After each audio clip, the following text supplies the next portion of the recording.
Who do you think you are? Some black woman in a white suit and pearls trying to act like a lady? You hear me? Hands up. I'm not saying it again. He shouted in her face like she was a criminal. He pulled his gun and pressed the barrel against her forehead, ignoring who she was. And just seconds later, he deeply regretted laying a hand on the wife of a United States Navy colonel. What about where you live? In your neighborhood, has anyone ever been treated like their skin color was a crime? Leave a comment, not just to speak up, but to make sure no one has to stand alone again. The parking lot at noon held no sunlight, only a searing heat rising off the asphalt. Rows of cars stood still, silent, like machines biding their time. The automatic glass doors of the supermarket slid open, and Adrienne Rowe stepped out with a steady stride and eyes untouched by hesitation. She wore a cream-colored suit, a high-colored blouse, low heels, a neat handbag resting on her forearm, and a short pearl necklace that hinted at quiet stability and self-respect. One hand held a receipt, the other still gripping an uncased wallet as she stepped down the incline. Her head held high, her eyes straight ahead.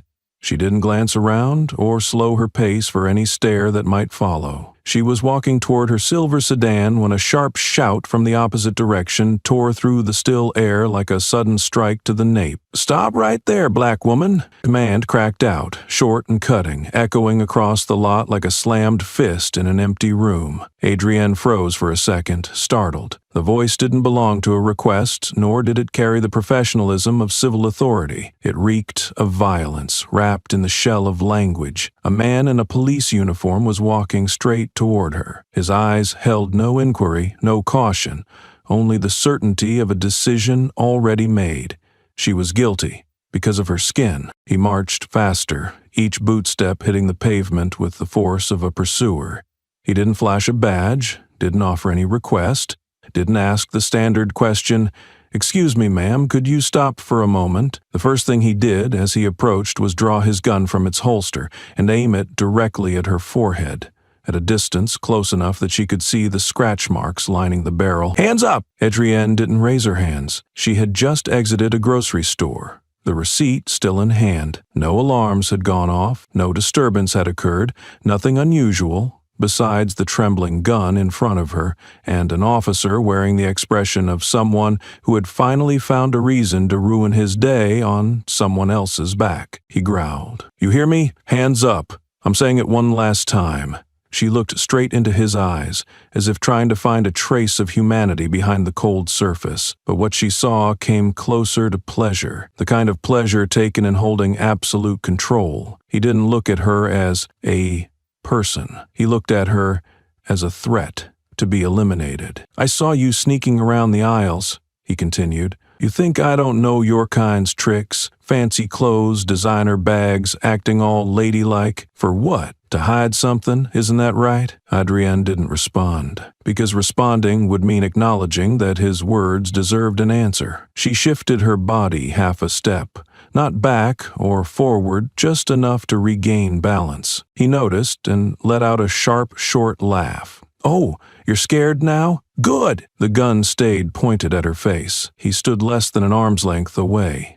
A breeze passed through the gaps of the parking lot, lifting a torn flyer that fluttered across his line of sight. He didn't flinch, didn't blink. His sole focus was the woman standing before him, a woman who wasn't screaming, scratching, or fleeing, and that irritated him. He needed her panic to justify his posture. "Got nothing to say?" he asked, tilting his head, his tone softening but still dripping with venom. "You think a rich husband and some nice clothes make me respect you?" Still, no answer. Adrienne's gaze held steady, a silent mirror reflecting every harsh angle of his aggression back at him. She didn't know what was coming, but one thing she was certain of: he couldn't see the person approaching from behind, and the distance between "I am holding a gun" and "I just made an irreversible mistake" was exactly 5 seconds. He looked Adrienne up and down like he was inspecting a piece of furniture he didn't approve of, then smirked, a short and malicious laugh. "Who do you think you are? A black woman in a white suit and pearls trying to play the lady?" His face twisted into a sneer, Adrian had seen too many times before, but never had it come in the form of a cold barrel aimed squarely at her. His voice scraped the air like the dull edge of a worn-out knife, dragging each word across the surface of dignity. His grin made no effort to hide the contempt, as if the ivory suit itself was an insult to his place in society. That look wasn't just about race. It was soaked in years of resentment, as though he was using borrowed authority to punish the life he would never live. He curled his lip again, lowered his head slightly, eyes drilling into her neckline as if appraising the value of each pearl. "You people always think wearing something bright makes you look clean. To me, it's just another kind of dirty." Nothing was surprising about the filth in his tone. Adrian remained still, hands exactly where they had been, her head unbowed, her gaze unwavering. She refused to give him what he wanted, a frantic, begging woman scrambling for mercy. He was building a scene, and she wouldn't play the part. Her eyes became a mirror, exposing every crack in the facade of power he clung to. The parking lot had gone so quiet that one could hear a car brake at the far end of the street. A soft wind puffed her shirt slightly, stirring a few strands of hair against her cheek. She didn't reach out to brush them away. She was measuring him, every movement, every breath, every minor shift in how he held the gun. Something in his rhythm told her he didn't know how to control with words. He only knew threats and force. "What else do you have to be proud of now?" he said, stepping forward, his boot slamming against the edge of her heel. "Or maybe take off that necklace before I do it for you?" Every word spilled from his mouth like sewage from a broken drain. Adrienne didn't answer, because while he kept rambling, her eyes had already caught movement in the distance. A tall, solid figure in a white military uniform, walking in from the camera's blind spot near the third light pole. The man's stride wasn't fast enough to draw attention, but firm enough to bend the air around him. The officer didn't notice. He was too busy laying the next layer of his script. "I've dealt with ones like you before.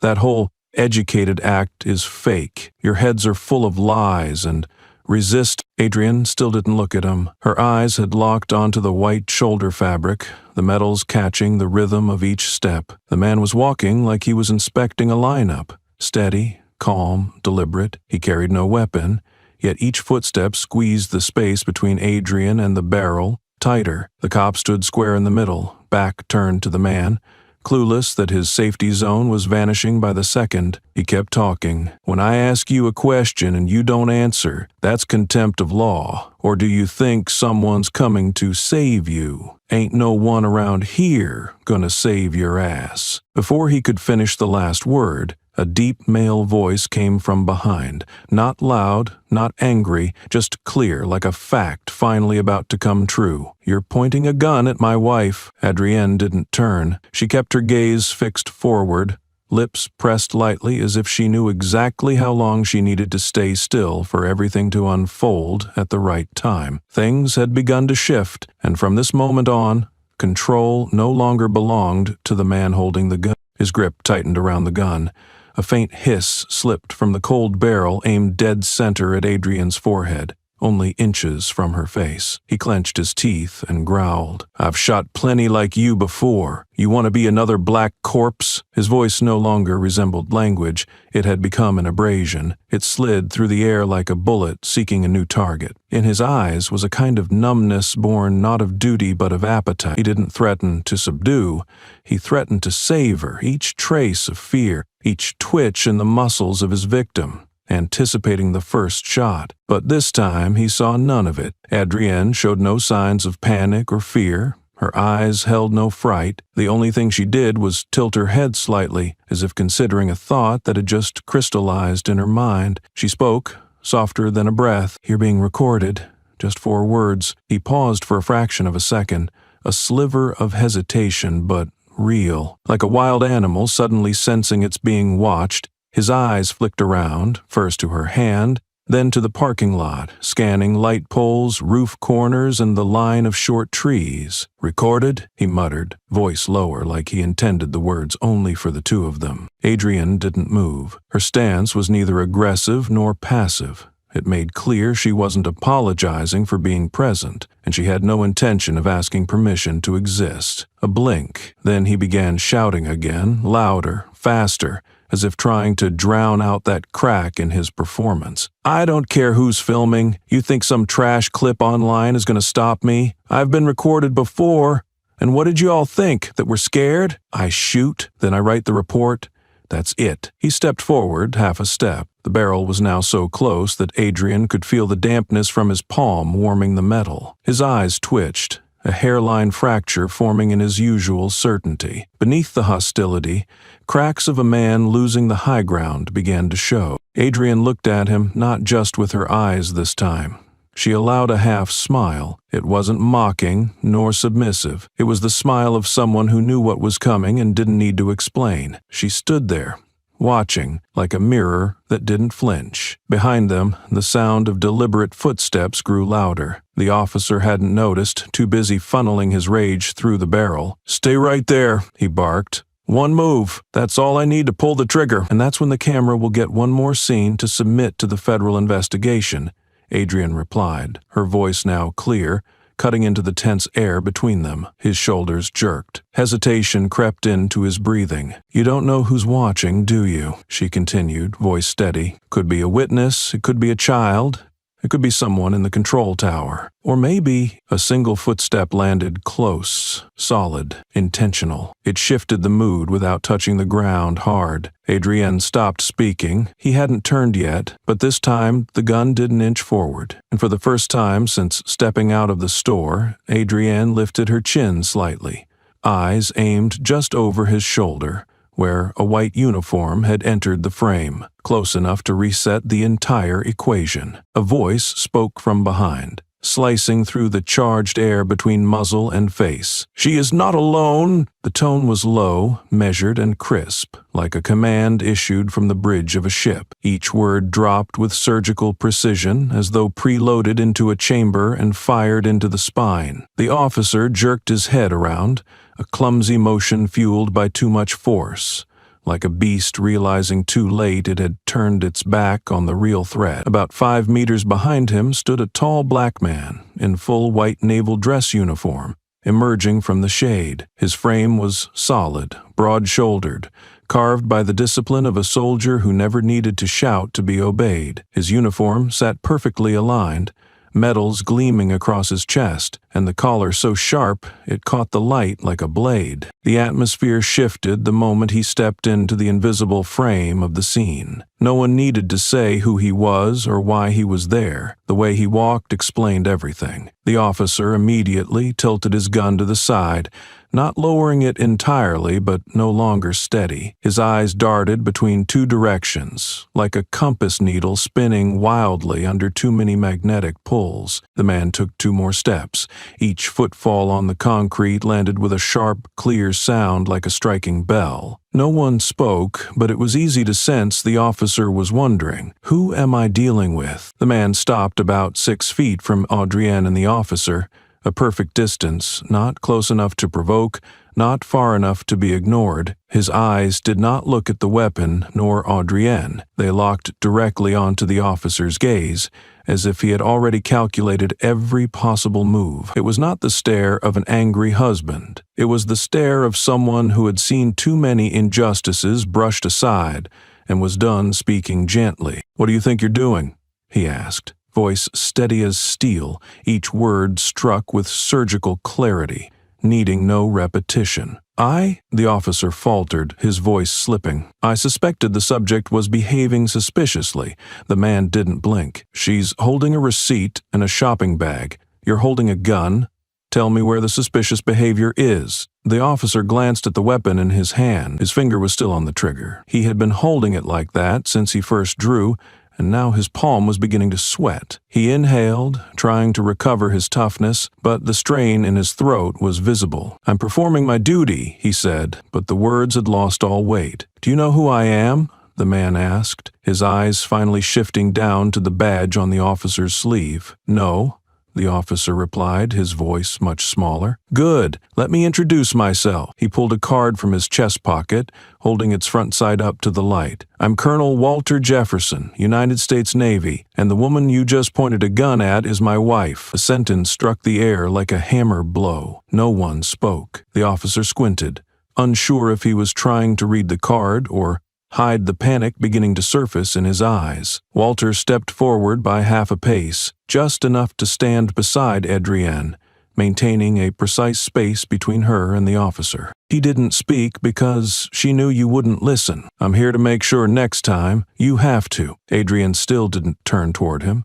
Her gaze stayed forward. A soft breeze stirred the sleeve of her suit, and in that brief instant, she and Walter stood side by side like twin pillars, one silent, one speaking, but both anchoring the moment with the weight of their presence. The officer had already stepped back half a pace, without realizing it. The gun was still in his hand, but now it felt like an unnecessary object. He hadn't been ordered to drop his weapon, but in this moment, he was holding something he no longer had the right to use. Walter didn't need to speak again. Just standing there was enough. His posture alone was a command, and from this point forward, the story no longer belonged to the one holding the gun. Walter's gaze did not waver. He stood still, arms at his sides, his white uniform reflecting the afternoon sunlight so precisely that every crease across his chest appeared like a silent badge of authority. Yet it was his eyes, more than the uniform, that thickened the air around them. This wasn't the look of a panicked husband, nor that of a man seeking revenge. It was the gaze of someone forged by battlefields, by standing before hundreds of subordinates who obeyed without needing more than a glance. It carried discipline, clarity, and consequence without volume. The officer's wrist twitched. His fingers seemed to have reached the edge of a threshold he could neither cross nor confidently hold. Walter kept his eyes locked on him, as though tracking each breath. Then he spoke, soft, precise, each word laid onto the pavement like stone. If you keep that gun raised for 3 more seconds, your career won't have a single letter left. The sentence wasn't loud, but it landed with the weight of granite. The way Walter emphasized career didn't carry a threat. It resembled a finalized statement, waiting for the other party to acknowledge understanding. The officer froze. He blinked rapidly, lips parting, head tilting slightly, as if trying to scan the last few seconds for the boundary he had just crossed. The gun remained raised, but sensation had begun to drain from his palm. He stammered, the words tumbling out like a vehicle skidding on gravel. I thought her behavior, I was suspicious. Walter didn't flinch, didn't offer a smug grin like those who know they've won. He maintained the same posture, though his voice grew one shade colder. She's a doctor, she's my wife, and what are you? Besides a man wearing a gun to scare civilians. Every syllable landed in the narrowing space between them. Adrienne remained still, not turning her head, as if she had ceded the floor entirely to her husband, knowing, and the officer beginning to realize, what would follow if Walter chose to close the conversation with a single concluding line. The officer didn't answer immediately. The gun wavered somewhere between neutrality and guilt. He knew exactly whom he was up against, not just any man, but a senior officer with a record, influence, and reputation strong enough to turn that firearm into Exhibit A in a federal inquiry by sunrise. Walter took a half step forward, not close enough to provoke, but just near enough to create a wall, an invisible barrier between the man and Adrienne. Each movement he made was a warning, issued without inflection. What do you think you're doing? Walter asked again. No need to repeat himself. That simple question became a psychological exam. The officer blinked, glanced toward Adrienne, then back again. For a second, he looked like he might say something to salvage his position, but every excuse was strangled by the truth. He had just pointed a gun at the forehead of an unarmed woman, in daylight, without a warrant, without warning, and her husband was someone he never should have crossed. Walter didn't rush. He remained still, letting silence do the rest. The surrounding crowd began to take notice. A man nearby lifted his phone, camera raised, without a word. Someone paused beside a car in the distance, watching, as if recognizing a familiar scene, but this time watching it unfold far from the usual script. The officer lowered his gun. His hand trembled briefly, though his mouth stayed tight. Eyes down, weapon tilted away from firing stance, he stepped back half a pace. It wasn't a decision, it was the recognition of crossing a line and backing away from an irreparable mistake. Walter's stare didn't shift. "Good," he said quietly. "Now we talk like adults." And in that instant, the officer realized he wasn't facing a victim, but a man who could disarm him without lifting a finger. A phone beeped nearby, then another, then more, gentle but steady, like ripples over still water. A middle-aged woman raised her phone behind a bronze SUV, gaze sharp and still. Next to her, a young man stepped back to widen the shot, hands firm as the lens locked on the officer's face. An older man, leaning on a nearby car, shook his head and muttered, "Get it all. Don't miss the devil's eyes." Not emotion, just instruction from someone who had seen this before, but never seen it end like this. The officer now felt it, eyes on him. Not random stares, but people who knew what was wrong and were finally fast enough to catch it. To his left, a glowing red phone. Right, another screen. Behind him, in the car window's reflection, his image framed. No more quiet exits. Walter stood firm, arms relaxed, gaze locked. Adrienne still said nothing. She didn't need to. His presence alone had frozen the lot without a sound. The officer's grip weakened. The gun stayed up, but heavy. The authority he had flaunted, his right to shout insult, was crumbling. Control had slipped, not from a threat, but from the silence in front of him. He swallowed. A bead of sweat slid from temple to jaw. Wind moved gently. Phones kept glowing. The world had paused, leaving one light on these three. Walter tilted his head, said nothing. His eyes held no hate, no pride, only the unspoken question, will you step back or leave a stain that won't fade? The tension was in the stillness. Adrienne unmoving, Walter unflinching, the crowd waiting. All eyes watched one choice. Would the officer admit the mistake or double down? A boy whispered to his mother. She said nothing, just laid a hand on his shoulder. They didn't know the man, the woman's name, but they knew something was happening, a kind of resistance without words. The officer's hand shook again, another drop of sweat. Phones were still recording. Walter shifted his weight, barely, but it was enough. If the gun stayed up a moment longer, that clip, image, sound, truth, would scar the system forever. The officer snapped like something breaking free of restraint. He shouted, as if his voice could drown out the weight of every eye turning toward him. "I'm a cop! I have the right to detain anyone suspicious!" His voice echoed across the open space, bouncing off concrete walls and coming back at him. Dry, sharp, like a warning rising from the throat of someone losing control. His face flushed, lips stretched, forehead slick with sweat. He clutched the gun like a burden. He wasn't looking at anyone in particular anymore. He screamed to save himself from the situation unraveling before him. Walter did not flinch. His gaze stayed cold, untouched by the noise. He delivered his next line without raising his voice. "You detain people by pointing a gun in their face?" The question fell like a blade drawn and placed flat on the table, not to strike, but to make the other man face what he had just done. It was a simple question, but the weight came from the contrast. A man in uniform without a weapon, without shouting, calmly asking about the integrity of someone who claimed authority, yet held it like a threat. The officer gasped for breath. He meant to speak, but was interrupted by Adrienne's voice for the first time since it all began.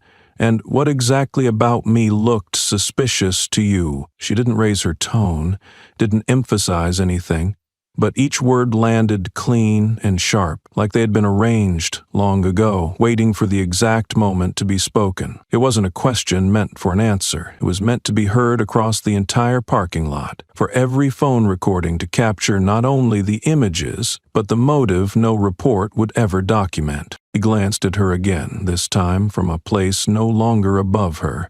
His eyes met the composure of the woman he had tried to criminalize. There was no denial he could offer now that wouldn't carry consequences. If he said it wasn't about race, then what was it about? If he claimed behavior, then which behavior? A woman in a suit, carrying a bag, walking calmly out of a supermarket in broad daylight? Adrienne stepped forward, just a small move. Still within a safe distance, but enough for Walter and the crowd to see. She didn't need to hide behind her husband.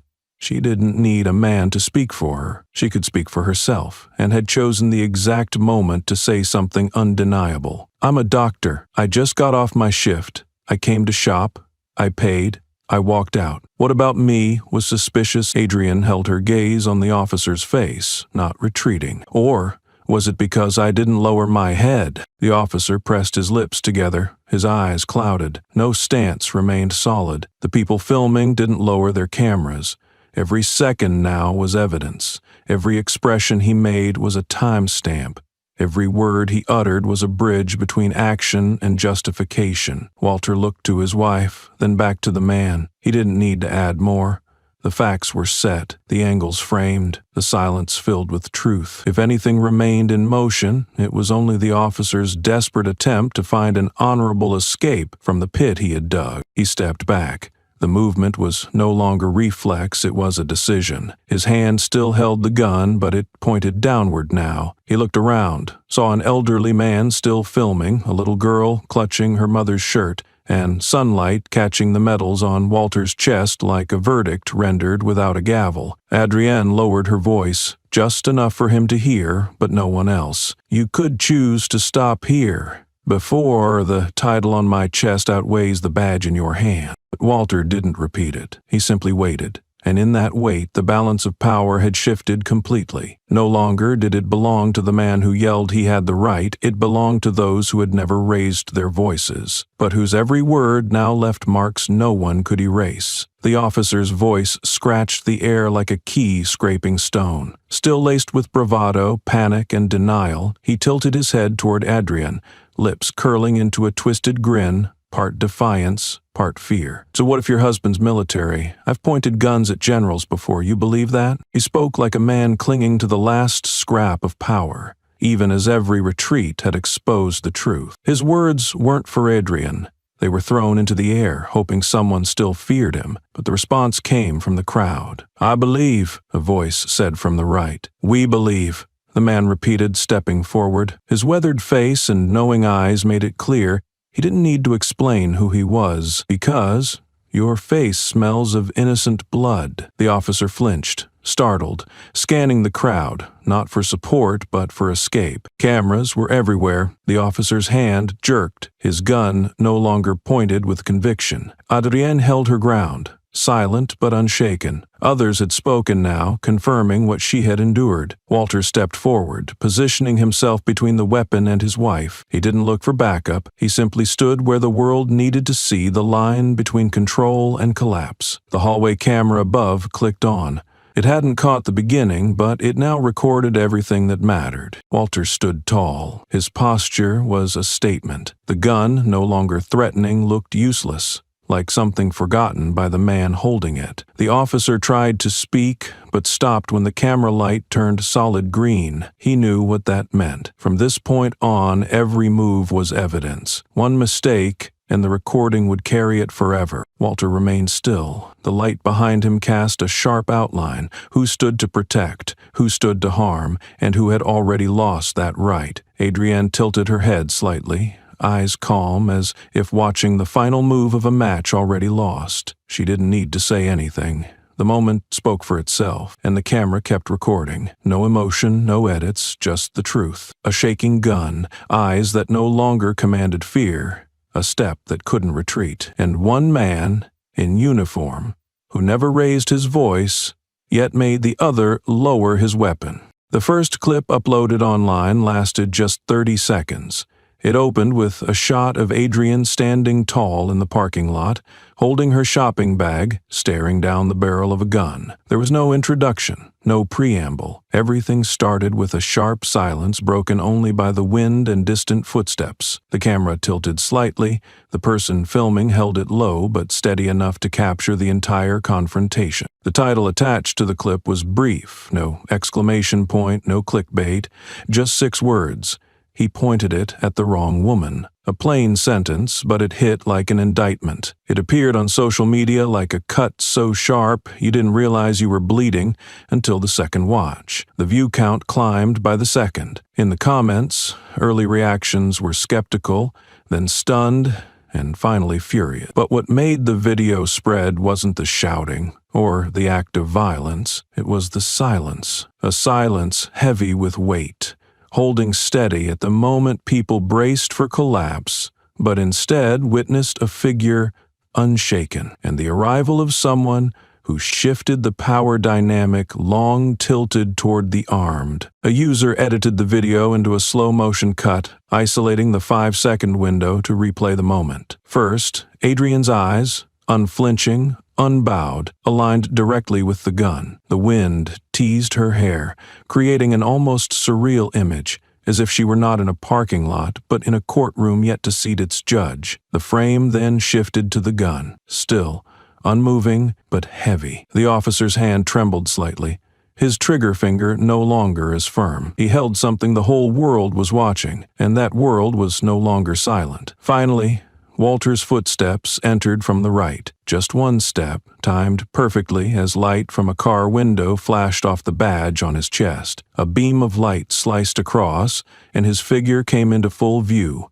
Upright, composed, steady. The white uniform and gleaming metals needed no enhancement for visual effect. They naturally conveyed the presence of someone who didn't need to be there, but whose arrival meant truth had to fall back into its rightful order. The slow-motion version had nearly no sound, just wind and the soft, mechanical click of the camera. But viewers didn't need audio to understand what was happening. What they saw was a transfer of authority, not through violence, but presence. A man walked in, issued no orders, yet made everyone holding a phone grip it tighter. Someone added a faint caption to the lower corner of the video.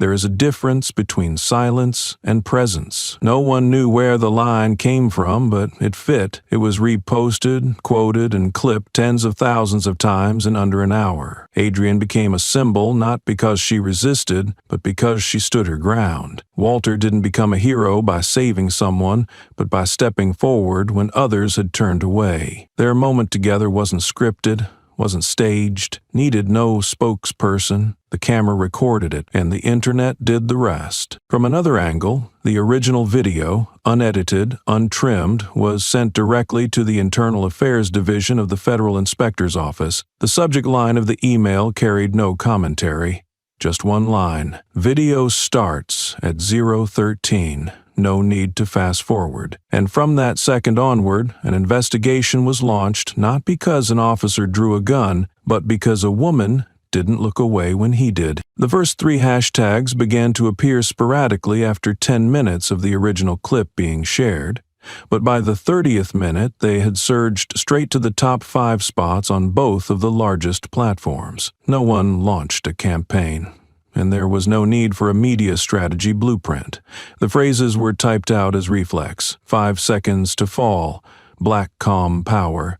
You should have known. The first phrase, 5 seconds to fall, highlighted that brief moment before the officer hit rock bottom. 5 seconds might have seemed meaningless, but it was the amount of time it took for his loss of control to begin to crack open. Someone wrote succinctly, 5 seconds for him to believe he had power, and then his entire career collapsed in exactly that time. The phrase spread like a new formula for measuring instant justice. Every edited video, capturing the moment Walter stepped in, bore those words across the frame as an irreplaceable title. Black calm power became the chosen term for Adrienne's demeanor, a calm that needed no force. A strength that needed no display. People isolated her face as she stood before the gun's muzzle, centered it on the screen, and ran a caption. She did not resist. She was present. That image appeared across countless accounts, from activists to high school students. A 12-year-old girl wrote, "It's the first time I've seen silence echo this loudly." "You should have known" was not just an exclamation, but a verdict. It was not aimed solely at the officer, but at an entire system that had assumed a black woman in a white suit in a parking lot would be an easy target. The words were printed on shirts, on essay covers, on protest posters that sprang up in several cities. "You should have known" required no explanation. The mistake was too obvious, and if by now someone still did not understand, then that phrase itself was the final condemnation. Beneath a video reposted for the 93rd time, a comment rose to the top within 10 minutes. The account was anonymous, with no photo, but their words made everyone in the comment section pause for a few seconds. "I've replayed it 12 times. The moment he walks in, it feels like justice returns, not with a gun, but with a uniform." That sentence was shared more than 30,000 times within an hour. It did not rally, it did not reduce itself to emojis or symbols, but every word cut to the heart of the matter. Someone dared to step from the shadows, not to strike back, but to represent the integrity that had been neglected for too long. In later public ethics classes, the instructor did not need to replay the footage. Instead, they offered those 3 hashtags and that single comment, then asked students to write what they thought about power, restraint, and being present at the right moment. One wrote, "Justice is not a person in robes striking a gavel. Justice is the one who enters at the right time, keeps his hands steady, and makes the gun on the other side start to tremble." The story of Adrian and Walter went far beyond an isolated incident. It became a rare example of how a quiet act could bring down an entire system of abuse simply by standing in the right place. There was no gunshot, not a drop of blood, but everyone felt something very real had been shot down in those 5 brief seconds. And what fell was not a body, but the illusion of an untouchable kind of power. From then on, whenever the event was mentioned, there was no need for lengthy explanations. People just named those 3 hashtags, and anyone listening would know this was the story of an officer,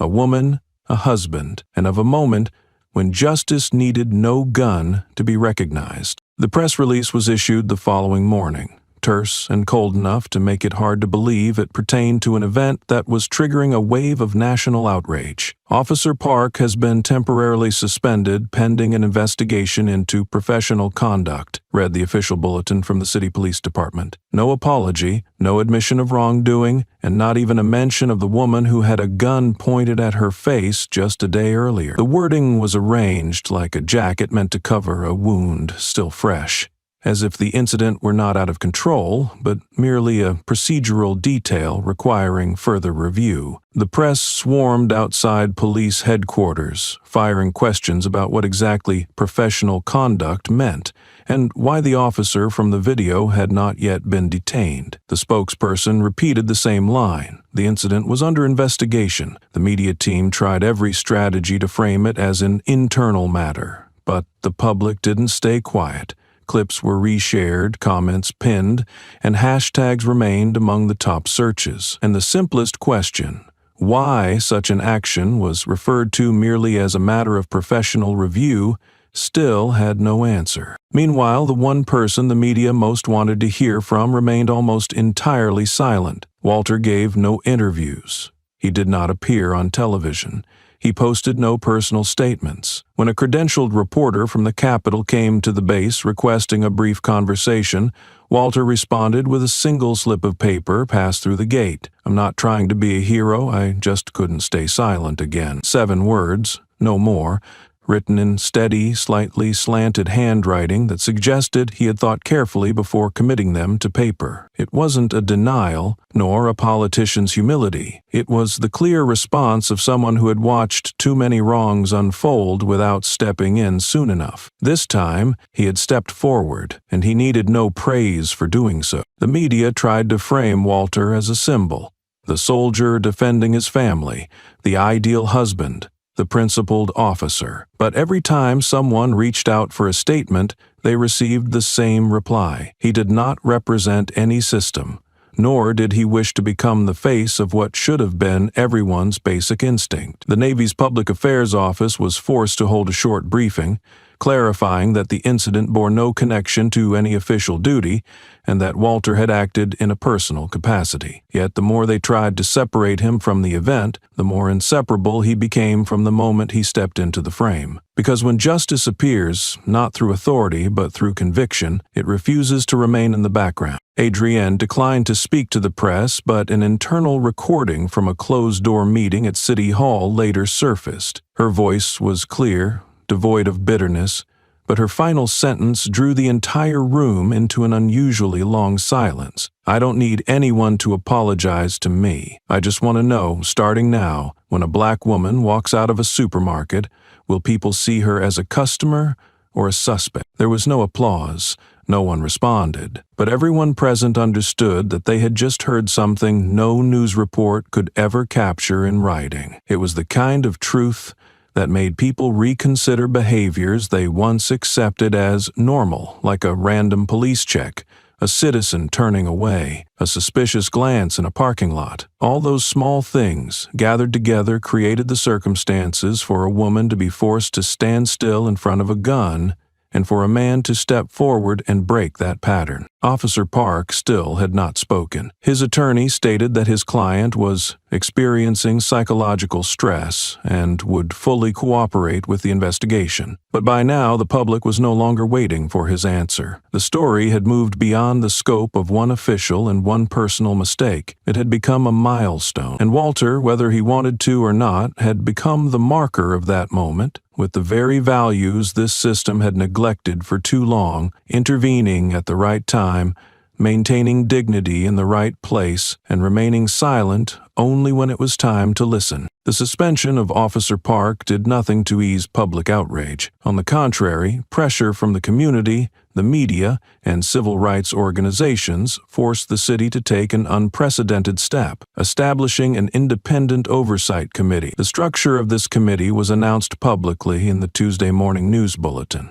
consisting of 7 people, 3 civilian representatives, 2 legal advisors from human rights organizations, and 2 senior military officers who had previously served as ethical oversight supervisors in the armed forces. The involvement of the military in a civilian investigation committee was controversial from the outset, but their presence was not to pass judgment, but to ensure one principle only: those who wear badges could not grant each other immunity. It was the Navy itself that proposed the 2 names, one of whom coordinated internal complaints abroad, and the other had written investigative reports on war crimes in Africa. Neither of them was a friend or colleague of Walter, and that made their presence all the more significant. At the first closed meeting, the chairwoman, a lawyer who had once headed a witness protection network, demanded access to all files related to Officer Park, including documents previously classified as for internal use only. She read nearly 400 pages in 3 days, then quietly placed a sheet of A4 paper on the table at the 4th meeting. The first line read, "Officer Park, subject of 3 formal complaints in the past 4 years for aggressive conduct while on duty, all closed due to lack of evidence." No one was surprised, but everyone felt a chill, because all 3 records contained nearly identical phrases, typed by different departments, yet repeating a single reason: lack of credible witnesses. One file stated the complainant was an undocumented immigrant. Another, from a university student, noted that the neighborhood camera malfunctioned at the exact time of the incident. The third file, the most serious, came from a black woman in her 40s, reporting that Park had shoved her to the ground during a random check. In her statement, she wrote clearly, "I did not scream.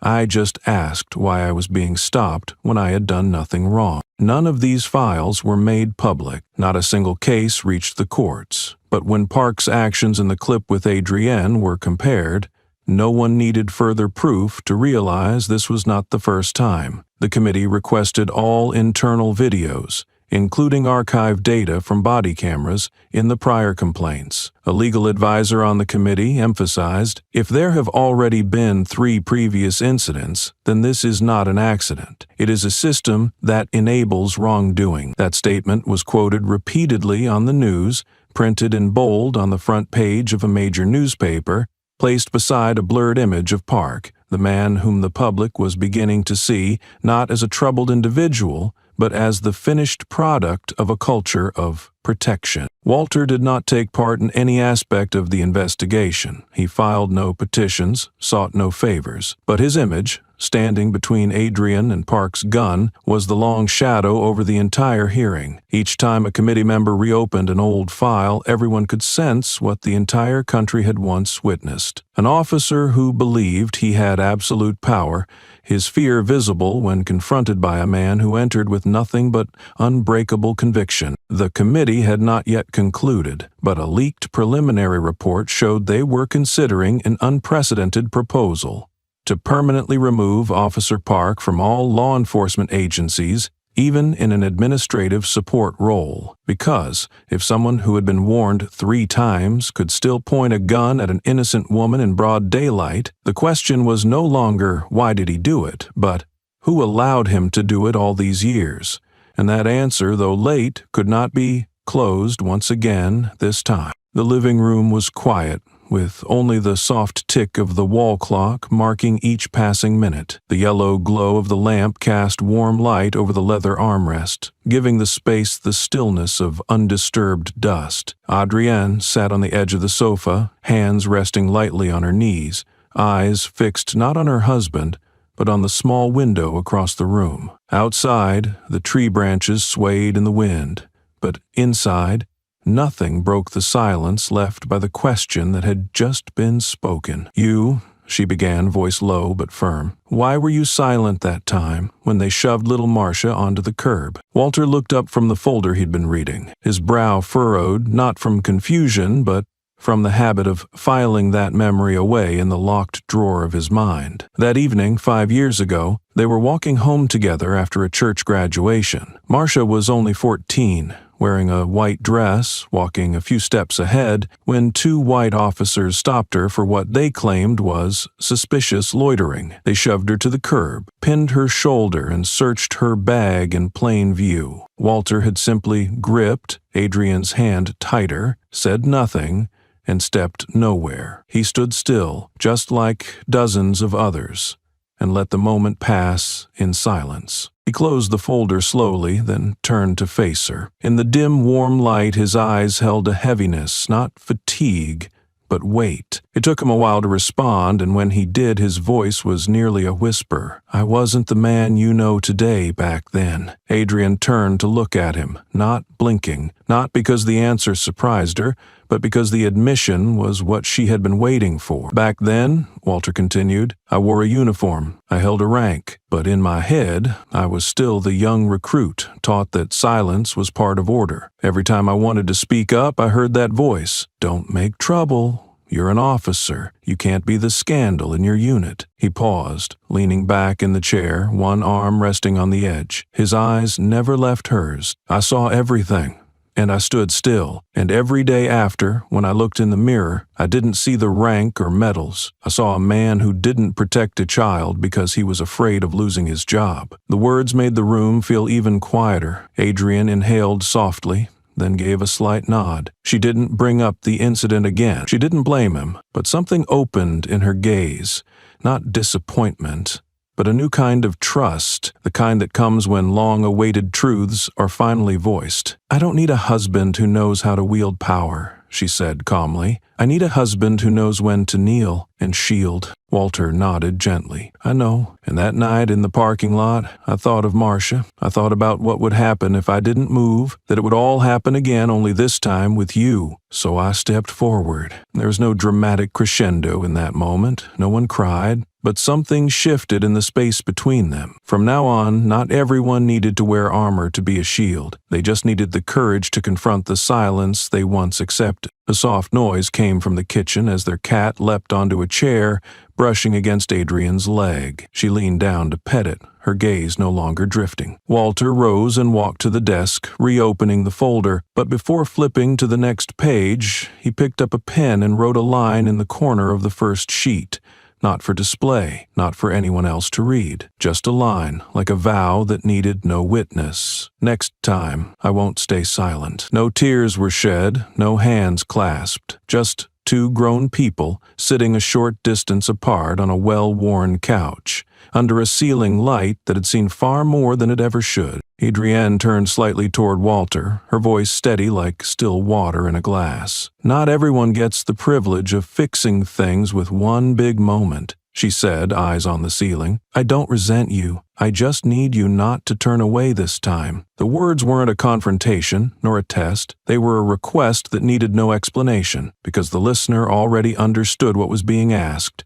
Walter stayed quiet for a few seconds, then gave a slight nod, not as a signal to her, but as confirmation to himself that he was listening, truly listening. She did not blame him for Marcia, because Adrienne always understood. There are fears planted in the minds of black men from the time they are children. Fear of becoming a target, fear of being accused just for speaking up, fear of breaking the structure programmed to preserve a false calm. But she also knew that once she chose to stand with justice, turning away became the most persistent form of guilt, one that no one else could judge except the silent person's conscience. Neither of them said anything further. Walter sighed, his hand resting on his knee, quietly pulling himself forward as if adjusting his position to steady himself, not to stand up, but to hold firm in the wave of memory crashing back. Because when Adrienne said, "I don't resent you," it did not lift a weight from him. On the contrary, it made him feel the burden of expectation even more. The expectation placed on someone who once stepped back when he should have moved forward. On the other side of the bench, Adrienne leaned her head against the upholstered backrest. She stared at the ceiling, the only place in the room untouched by the past or the echoes of the present. That smooth surface became a temporary refuge, letting each line of thought drift free from the pressure of words. They did not embrace. There were no awkward gestures of comfort. Their closeness now did not come from touch, but from sharing a single steady breath. Each breath Walter took echoed with a history of silence, while Adrienne's was the breath of a woman who had waited too long to need to explain what she deserved. Outside, the sound of cars gradually faded. Darkness settled evenly over every hidden corner of the house, yet inside it was still warm, not from temperature but from the reality of this moment. Not staged, not concealed. Some conversations do not need to end in a solution, but simply need to be spoken to begin a new movement. Walter lifted his head, looking at the same spot on the ceiling as Adrienne, because silence now was not avoidance. It was a kind of commitment words could not fully describe. They did not need to touch to know they stood on the right side. And if tomorrow something needs to change, it will not come from an outburst of anger, but from the very silence passing between them now, when both know neither will turn away again. At the first session of the hearing committee, the room was simply arranged. A long table centered beneath low-hanging white lights with nameplates for each member. The public seating area had only 18 chairs, but they were filled early. No TV cameras, no professional equipment, just pens and eyes. And amid them all, Walter Jefferson entered. As if this were the second battlefield he had no choice but to stand on. He wore full military dress, belt tightened, shoes polished to a mirror shine, cap in hand, placed gently on the seat. But when he stood to speak, his first words took everyone by surprise. My name is Walter Jefferson. I do not represent the military. I represent the role of a husband. There was no strain in his voice. It was even, firm, and weighted, not with rank, but with lived experience. No one had asked him to clarify in what capacity he spoke, but Walter defined the boundary himself, to remind everyone that some truths don't require authority to be valid. His role as a husband was the only reason he stood here today, not to demand vague justice, but to name the individual who had once pointed a gun at his wife's face for the crime of standing with the wrong skin color in a parking lot. Park sat only a few meters away in the chair reserved for the accused. He wore a white shirt and pale gray tie, no longer the gleaming blue uniform from that day. The overhead light washed his face pale, but no one looked at his skin. They looked at his eyes. They weren't teary nor evasive. Park kept his head down as Walter spoke, but the glance he lifted revealed everything. No remorse, only self-preservation. A committee member asked, "Do you have anything to say before we review the file on the 3 prior complaints?" Park clenched his fists, his shoulders slightly hunched. "I followed protocol. That woman, her behavior was suspicious." The words came quickly, clearly rehearsed. But just a second later, the officer managing the records responded directly. "Are you saying walking out of a supermarket with groceries and professional attire is suspicious behavior?" Park gave no reply. His lowered head was no longer to avoid confrontation, but to escape further exposure. Yet, no matter how far he bowed, the truth had already been broadcast onto legal office screens. The scene where he pointed the gun, where he smirked, where his hand didn't shake until Walters stepped into frame. Adrienne wasn't present. She had refused to attend, not out of fear, but because she knew her expression that day had said enough. She was not a victim. She was a moral test for the entire system, and today, Walter was bringing that test back to the table. "I'm not here to shame anyone," Walter said, his voice lower now, "but I cannot let a man who pointed a gun at my wife continue walking the streets with the power to detain anyone." A human rights lawyer on the panel gave a slight nod. No lengthy arguments were needed. That sentence alone made clear this was no longer a personal dispute between 2 individuals. It was a referendum on the public's trust in those sworn to protect them. The hearing did not end with applause. No one honored Walter, but everyone understood that his presence today was not about heroism. It was a reminder of something deceptively simple.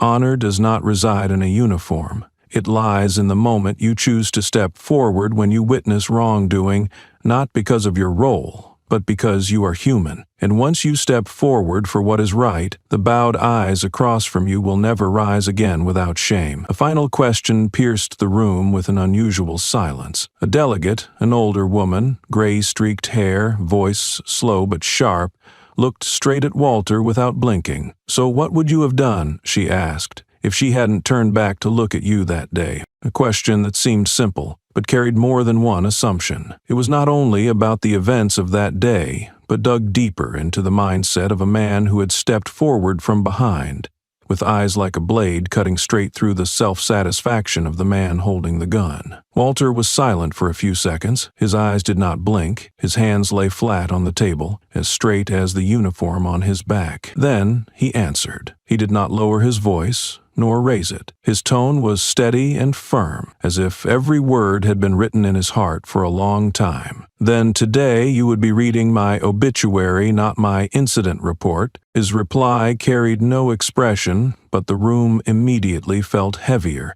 as if someone had closed the door to a chamber of memories.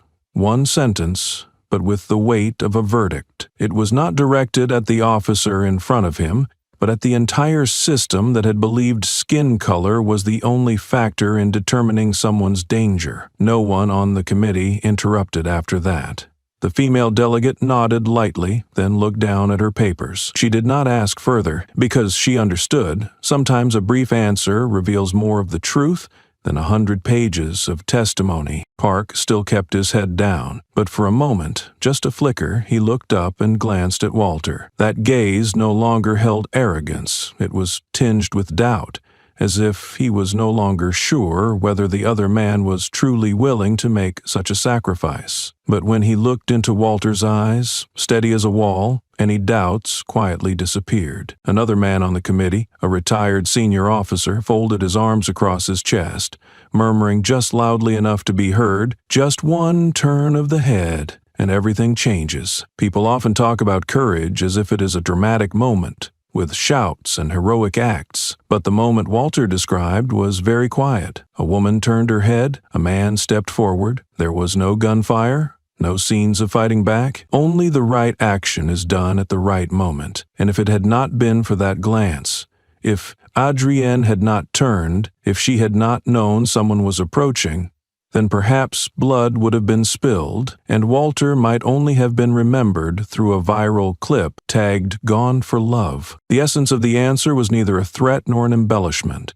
It was an admission. Someone like Walter in that situation had no other choice but to step forward, and if that meant sacrifice, then he accepted it. That was not the spirit of the military. It was the instinct of a husband who had stood still for far too long. A young member of the council, perhaps the newest, placed a hand over his heart, as if to remember what he had just heard. Not everyone has lived through a battlefield, but everyone has someone they cannot bear to lose to silence. And that sentence from Walter, on that day, reached far beyond the boundaries of a hearing. It became a warning to anyone who thought power could be abused without consequence. Because if one man is willing to risk his life to stop a gun pointed wrongly at the person he loves, then there will be an entire society behind him willing to remember every detail. And on that day, Walter Jefferson left behind such a sentence. Her words came slowly, each one clear,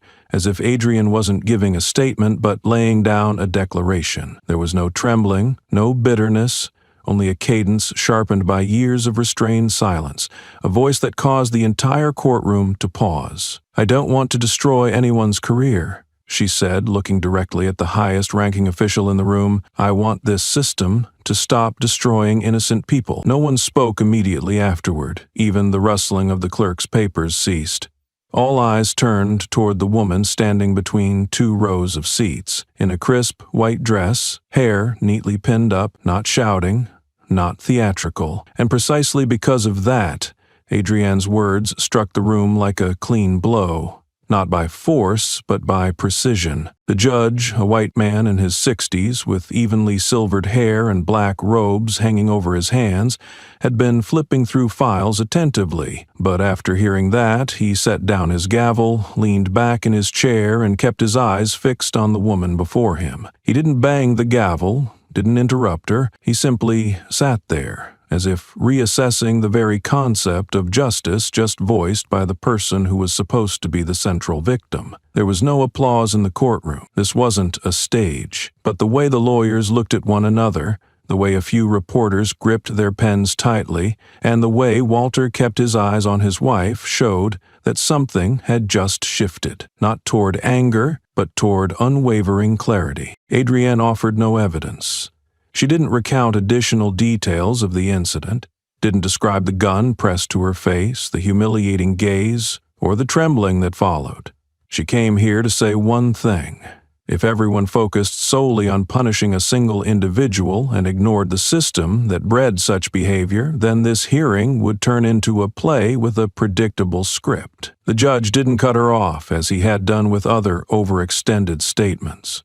Instead, he held his gavel, stared at her for a long moment, then nodded, not politely to move along, but as if acknowledging that something inside him had just been shaken. "Enter it into the record," he said after a moment, his voice low but steady. "Mrs. Rowe's statement will be stored in full. We will take it under consideration." Walter did not step forward to take his wife's hand. He didn't need to. Between them was not a gesture, but an invisible thread, tightened ever since Adrienne's name was entered into the record as a person threatened by law enforcement. The legal representatives, whether present or appearing by screen, had no rebuttal, because her words didn't aim to accuse. They didn't construct a villain to tear down. They simply pointed at the truth everyone in that room already knew, but few were composed enough to speak. The fault didn't lie with one man, but with the principles that allowed him to operate unchecked for so long. After that day's session, when the press quoted Adrienne's speech, many people shared it with a caption that read, "She didn't ask for punishment, she asked for accountability." The phrasing varied, but the distance between those two ideas was exactly what made people in power feel uneasy, not because she demanded something too large, but because she asked for something everyone knew was right, yet feared to admit,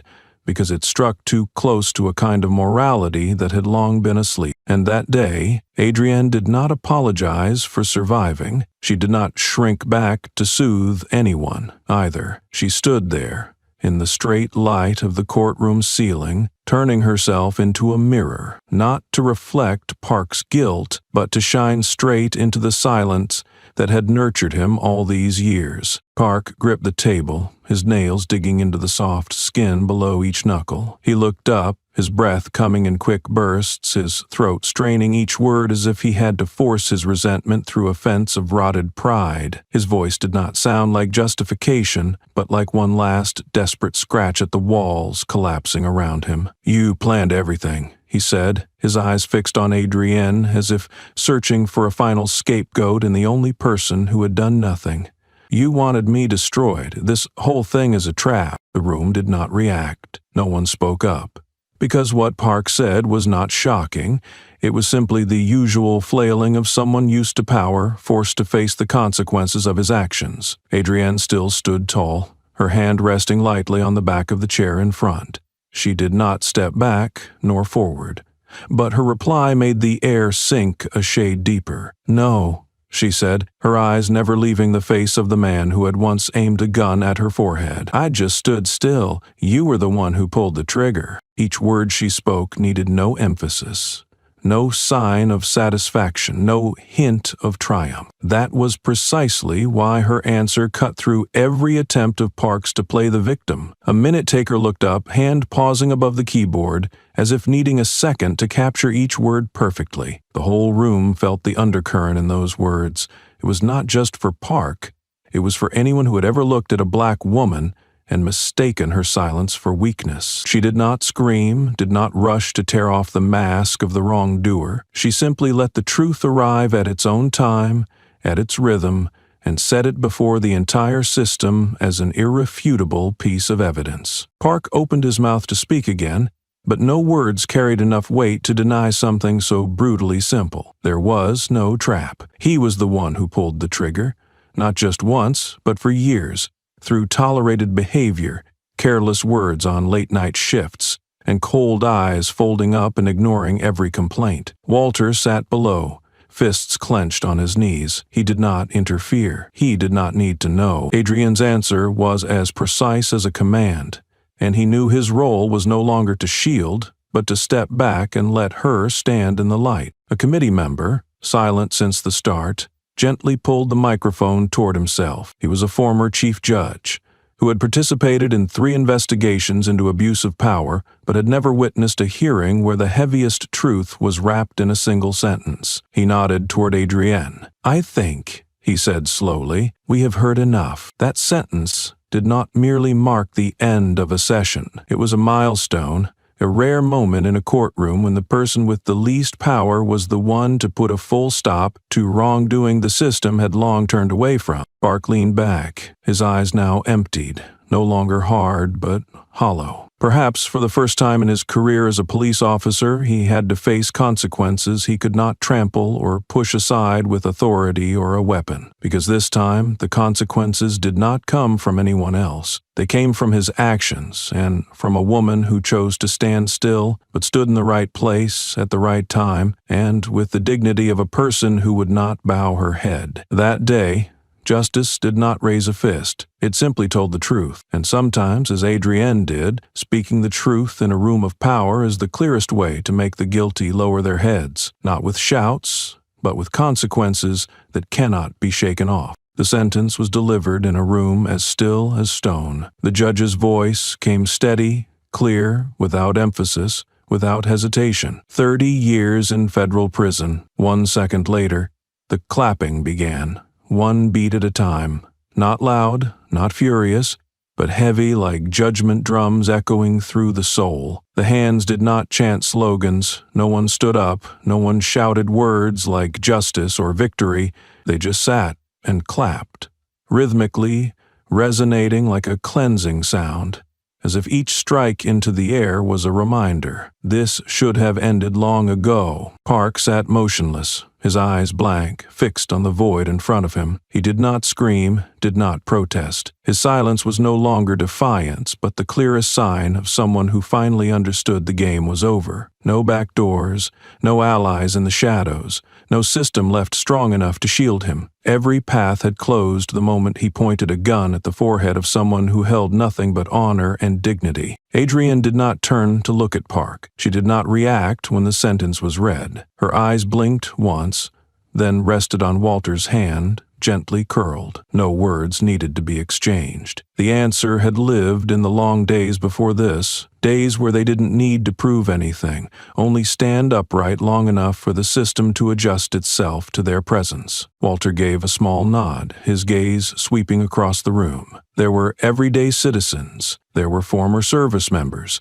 There were a few high school students attending on a civic field trip. They were not family members of the victim, but today they were all witnesses, not to a crime, but to a shift once thought impossible. At the back, a middle-aged woman with graying hair clapped, not too loudly but steadily. Her shirt bore the symbol of a local watchdog group, but today she wasn't there on behalf of any organization. She stood as a mother, a citizen, and someone who knew what it felt like to be dismissed because of her skin color. Her clapping lasted more than a minute. When it stopped, no one shouted victory. No fists were raised, because here, justice wasn't something to celebrate. It was something that should have always been present. Park was escorted from the courtroom in silence. No loud boots, no clinking cuffs. He moved down the courthouse hallway like a shadow, swallowed between two officers. This time men who didn't joke, didn't smirk. They weren't there to protect him. They were there to take him to the place he should have been a long time ago. The judge glanced at the final document on his desk, gave a slight nod, and stood up. He offered no further remarks. A verdict was delivered that no explanation was needed, and as he stepped down from the bench, everyone remained in their seats, as if waiting for one more breath to close what had just happened. Adrienne rose slowly. Walter walked to her side but did not touch her shoulder. They did not need a gesture of affirmation. Everything that needed saying had already been said, not in words, but in the actions of the past several days. At the exit, a black child tugged at his mother's hand, whispering, "Mom, did she win?" The mother shook her head softly, then bent down and murmured, "No, sweetheart." She just reminded the whole country that some people have to stand tall for a very long time before they are finally called by the right name. As Park was led out of the courtroom, his steps felt as heavy as if he were dragging behind him every page of the false reports he had never before faced. The two security officers at his side did not say a word. They only did their duty, but the way they kept their distance, their eyes never meeting his, silently confirmed. From now on, he no longer belonged to what people called the force that protects. Just as he was about to cross the final threshold, a woman's voice rose from the gallery. It was not an insult, nor the instinctive shout of anger. It was a choked cry from a mother's throat. "You are the reason my child fears the police." The entire room seemed to fall an octave. No one had noticed the woman before. She sat in the third row, gray hair hanging over half her face. But when she stood up, clutching a small photo of a child, everyone understood. This was an indirect witness. Someone who had lived in the shadows, cast by Park and those like him. Park turned his head, not to face her, but as a reflex. He tried to say something, but nothing came out. Maybe he knew any words now would only further prove one thing, that fear was real, not because she had invented it, but because he had planted it. That mother did not cry. She only gripped her son's photo tighter, then sat down, her head bowed as if a burden no one had ever named had just been released. No one came to her, but the whole room was silent, and in that silence, a different kind of justice was being done, not by the court, but by those who had borne the harm. In the last row, Adrienne quietly stood up. She needed no attention, no camera pointed her way. Her white dress was still perfectly pressed. Her flat shoes made a soft sound on the cold tiles. She did not move to the front, did not approach Park. She simply turned, took a folded piece of paper from her pocket. No one knew what she had written, but before leaving her seat, she bowed slightly and placed the note on the very chair where she had sat through the entire hearing. "This is justice, not hatred." Her voice was not loud, not emphatic, but every person in the room heard it, because there was nothing left to say. Each word seeped into the air as a final reminder, not for Park, but for the whole system now standing at the edge of renewal. Walter stood a few steps away, eyes fixed on his wife. He did not ask what she had written, nor did he need to know. He understood. Here, amid anger and legal response, Adrienne chose to leave the only thing that could guide what came next, a clear definition of justice, untouched by blood. The court clerk walked over slowly afterward. When she saw the note, she paused, glanced at the judge, then gently picked it up. She did not open it. She just laid her hand on the paper, as if holding on to the warmth of an action deeply human and deeply powerful. A few students in the legal education group craned their necks for a better look. A young brown-skinned child quietly asked the teacher beside him, "Did she write that for him?" The teacher smiled, shaking her head. "She wrote it for everyone who ever sits in that chair in the future." And so, with no flowers, no slogans, no further speeches, Adrienne left the courtroom. She walked out the way she had entered, carrying no burden of hatred, but leaving in everyone a faint tightening in the chest. No one saw her as a victim anymore. They saw her as the one who made a whole court stand still and listen to what should have been heard from the very beginning, that justice cannot come from a gun, much less from hatred, but only from doing what is right at the hardest moment. After the trial, once the crowd had dispersed and the media spotlight no longer shone on the front doors, Park was led out through a back corridor. Gray brick walls, no nameplates, no directional signs. There were no cameras, no reporters, no applause. Just a dim hallway reserved for those who no longer had a reason to leave through the main entrance. The two escorting officers kept a professional distance, showing no visible emotion. Park kept his head down, his steps slower than usual, not because his hands were tied, but because each step had lost the weight of authority. Each echoing footfall rebounded from the past. The strides he once took through police station hallways, the smirk as he dismissed complaints, the cold glance he gave vulnerable civilians. Now, all of it returned with each step, unchanged, unfiltered. But Park didn't yet know this silent path wasn't the end. When the metal door to the parking lot opened, he saw a woman standing there. She wore no badge, held no sign, only a faded photograph in her hands. The image showed a young black man with gentle eyes, wearing a white shirt, a faint scar on his neck that would be easy to miss. The mother didn't yell. She didn't thrust the photo toward Park like an accusation. She just stood there, silent. The evening breeze rustled her clothing, but her hands holding the frame didn't tremble. Her face showed no tears, no contorted rage, only her eyes, direct, deep, and still, as if waiting for this moment for 10 years. Park froze for a second. He recognized the picture. He remembered those eyes. He had seen them once, in a case closed with the line, "Cause of death undetermined." That young man had once asked him during a street ID check, "What did I do wrong, officer?" Park didn't answer. He just shoved the man onto the car hood. No one recorded it. No witnesses came forward. Later, the death was ruled an accident. Now, the mother stood before him like the embodiment of an untried past. Park looked down. He wanted to walk away, but the officers didn't move. No one forced him to face her, but no one allowed him to escape either. At that moment, Walter appeared at the edge of the stone steps across the courtyard. His eyes locked on Park, not with fiery rage, but with something quieter, more enduring, harder to erase.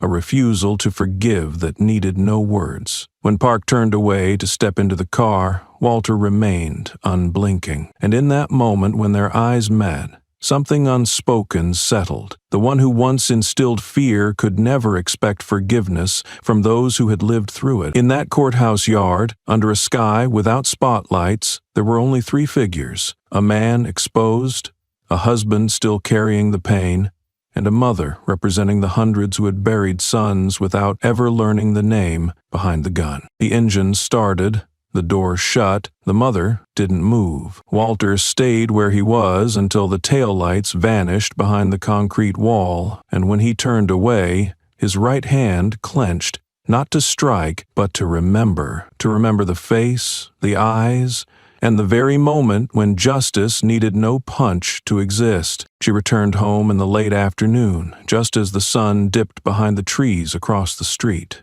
casting its final light against the window pane. The house was as quiet as usual. Walter was dusting the frame of a service medal near the entrance, his head slightly tilted, eyes focused. He didn't ask about the closed-door meeting that morning, nor mention the flood of headlines bearing her name. Adrienne set her purse on the table, removed her earrings, and then reached for her phone to check missed calls. The screen showed a hidden message. "Next time, you won't be so lucky." The message was cold, a single sentence sent in the quiet between breaths. It was not an open threat or a blatant crime, just a note whose words stung like venom. It felt as if someone was always watching, waiting for the day Walter would not be there, or for witnesses to disappear. Adrienne said nothing. She turned on airplane mode, set her phone down, poured a glass of water, and sat facing the window. This was not hiding, it was her boundary. She would not let hateful words cross the threshold of her home. An hour later, the doorbell rang. Walter checked the security camera and opened the door. On the doorstep was an unmarked brown envelope. "Postmarked 3 days ago," he said, handing it to Adrienne. Inside, she found a folded letter. "Thank you for standing up for those who are gone. I have never met you or your husband, but I once stood where you stood. I did not get to come home. I write to say, that day, you made everyone rethink who justice belongs to." At the bottom, Marcia, 2011. Adrienne folded the letter, holding it in her palm as if feeling a heartbeat from the past. Walter did not ask who Marcia was. He remembered the name from a story Adrienne once told about a black girl shot in Georgia. "Maybe her mother," Adrienne whispered, and Walter nodded. The letter stayed on the coffee table, visible, not hidden away. Anyone visiting would see it and understand. The one who wrote the letter was no longer invisible, and Adrienne had turned a threat into the first stone of a lasting memory. Proof that real justice needs witnesses who will not be silent. At a police training center more than 50 miles from the city, tucked among beige-walled buildings, sun-stained and quietly aging, a new course was quietly launched. There was no press release, no ceremonial opening, and no mention of names like Adrienne Park or even the city where the incident happened. On a neutral-looking digital board, the course title appeared without fanfare: Impulse Control in Racially Charged Encounters. It was presented as a routine reform, wrapped in procedural updates and framed as a step toward better community service. But everyone sitting in that room, from rookies just out of probation to middle-aged officers undergoing recertification, knew the real reason they were here wasn't in the yearly plan. The classroom was arranged in a wide semicircle, the lectern positioned low, with no hierarchy in sight. The instructor, an Asian American man once part of an internal oversight commission, wore no uniform and didn't introduce himself with ranks. When the course began, he simply projected a single sentence on the screen behind him: "No one threatens you just by standing still." The room held its breath. A few shifted in their chairs. A young officer furrowed his brows, as if searching for subtext. A seasoned sergeant crossed his arms, offering a half smirk, but said nothing. And in that shared silence, the weight of the words settled. The instructor then spoke, his tone quiet but firm. "I don't want you to remember the incident. I want you to remember that moment. A gun drawn without any valid threat. Because if your reflex is rooted in prejudice, then that reflex is the crack that leads to a 30-year sentence." One officer raised a hand. "We're trained to react fast. There's no time to analyze." The instructor nodded, not arguing. "That's why what's inside you is the only thing you can clean before you go out there. If a black woman in a clean white suit triggers a threat in your head, the problem isn't your response speed.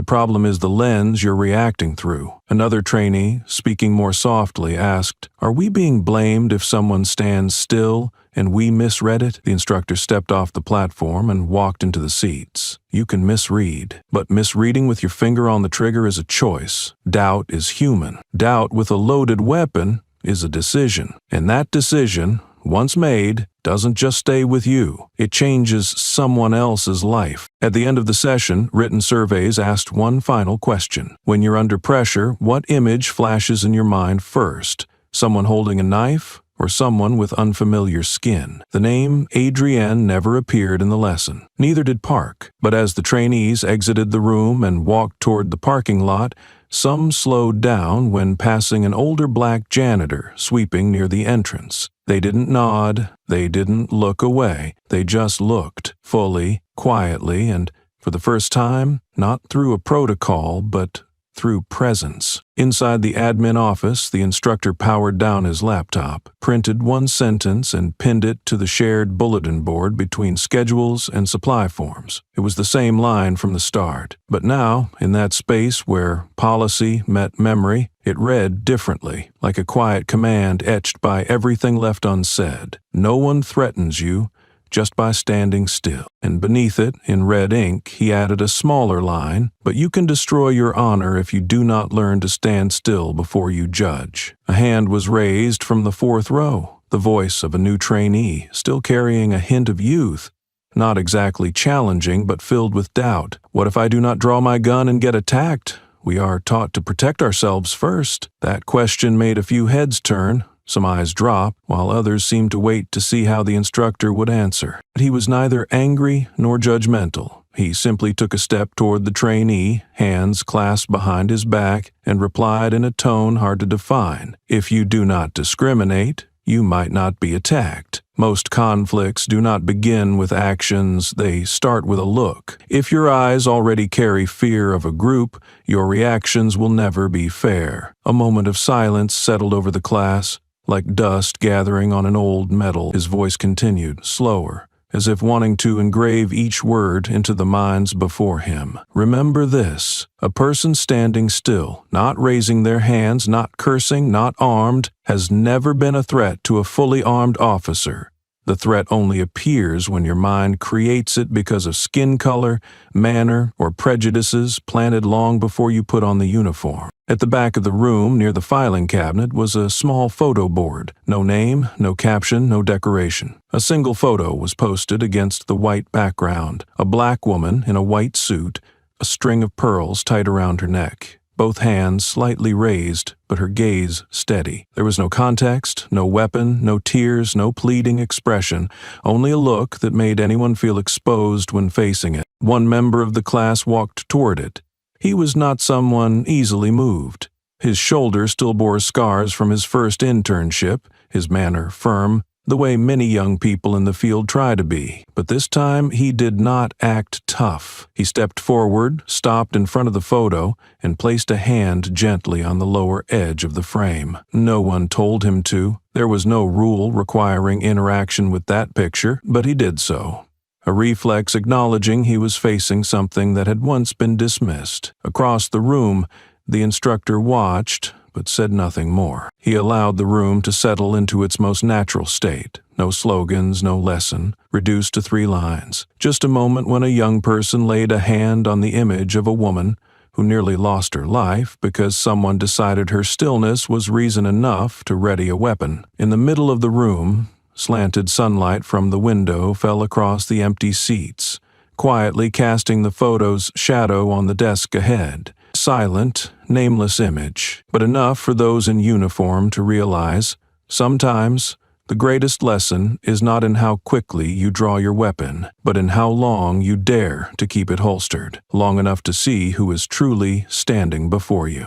A young nurse appeared in a short clip filmed shortly after the hearing. Her voice was neither trembling nor forceful, but each word cut clearly into the listener's perception. She didn't speak up to become a symbol, but because of her, I'm no longer afraid to say, "You're wrong." She recalled her first time working in the emergency room when a male officer pointed and barked orders without reason. She slowly removed her gloves, stood tall, and asked, Under what authority? The words didn't echo like a slogan, but they made the man pause. For the first time, he saw a black woman who neither flinched nor backed down. The nurse said that, in that moment, she pictured Adrian in a white suit, not from a photograph, but from the eyes in the video etched into a generation's memory. At the same time, at a small suburban train station, a high school student was stopped by two officers for looking suspicious.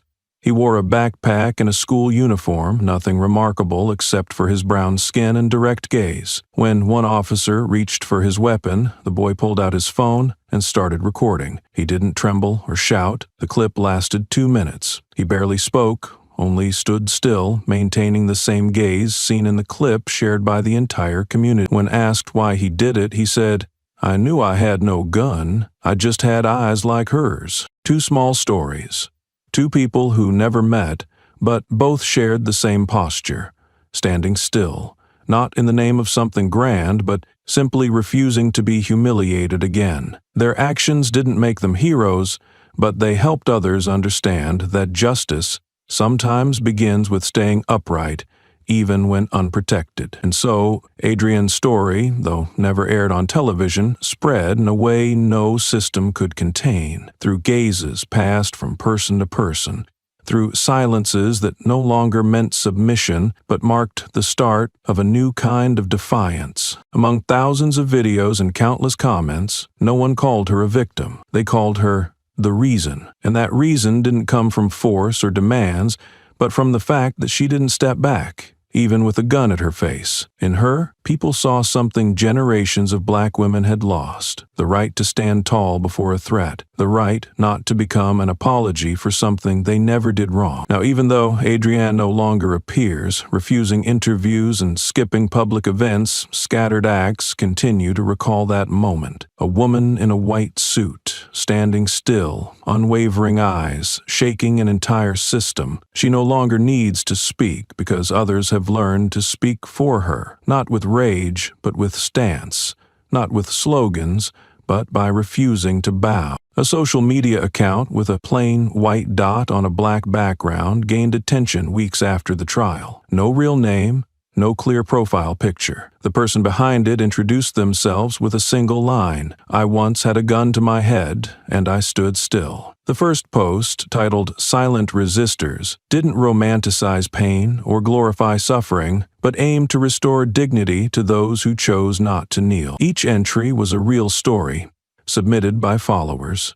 No dramatic language, no overdrawn setups, just blunt reports. Sometimes just a few lines. "I was stopped for walking fast in a white neighborhood. I stood still, didn't resist, didn't argue. When they searched my bag and found nothing, I simply asked, 'Can I walk now?'" Over time, people stopped sharing the old clip. That story did not need to go viral again.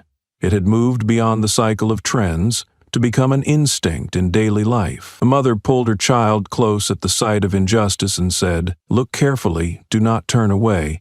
A teacher changed the final assignment to "Someone who taught you about dignity through silent action." A student in criminal law class analyzed a scenario on self-defense by presence. No one mentioned Adrienne Rowe's name anymore.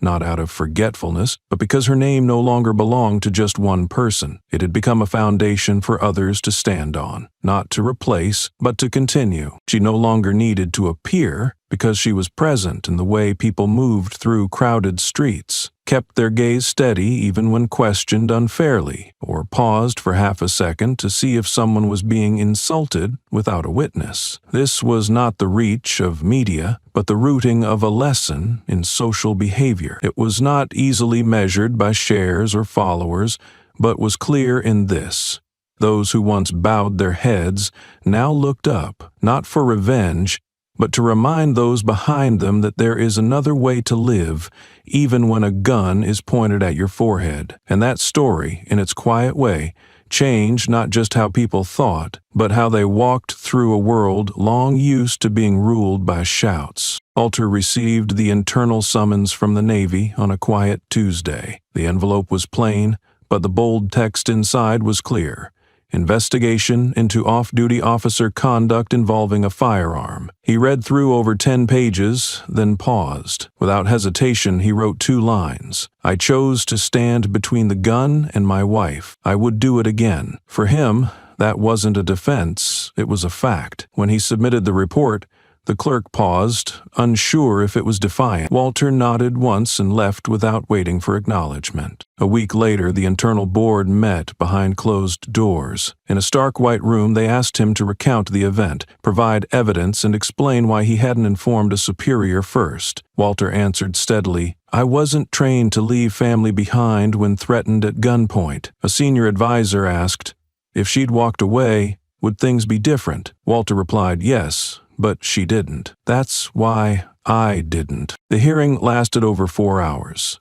The final report included 3 sentences from Walter and 2 outcomes: no disciplinary action and a call to review off-duty response policies involving civilians and race. No applause followed, but something shifted. A few closed their eyes longer than usual.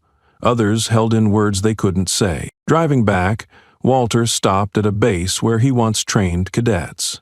At the bulletin board, he removed an old notice and pinned a blank sheet. He wrote, when facing what is wrong, choose to stand for what's right, even if it's not permitted. In the days that followed, trainers pointed to that line and told recruits, this isn't in the manual, but it defines you. Walter didn't want to be a symbol. He just hoped that someday someone else faced with the same choice would remember that once a man stood without needing to speak. A week later, an inquiry was opened into his former commander, Edward Monroe, who had dismissed a case involving a black teen beaten by Park. Walter had once flagged the hallway video. Monroe ignored it.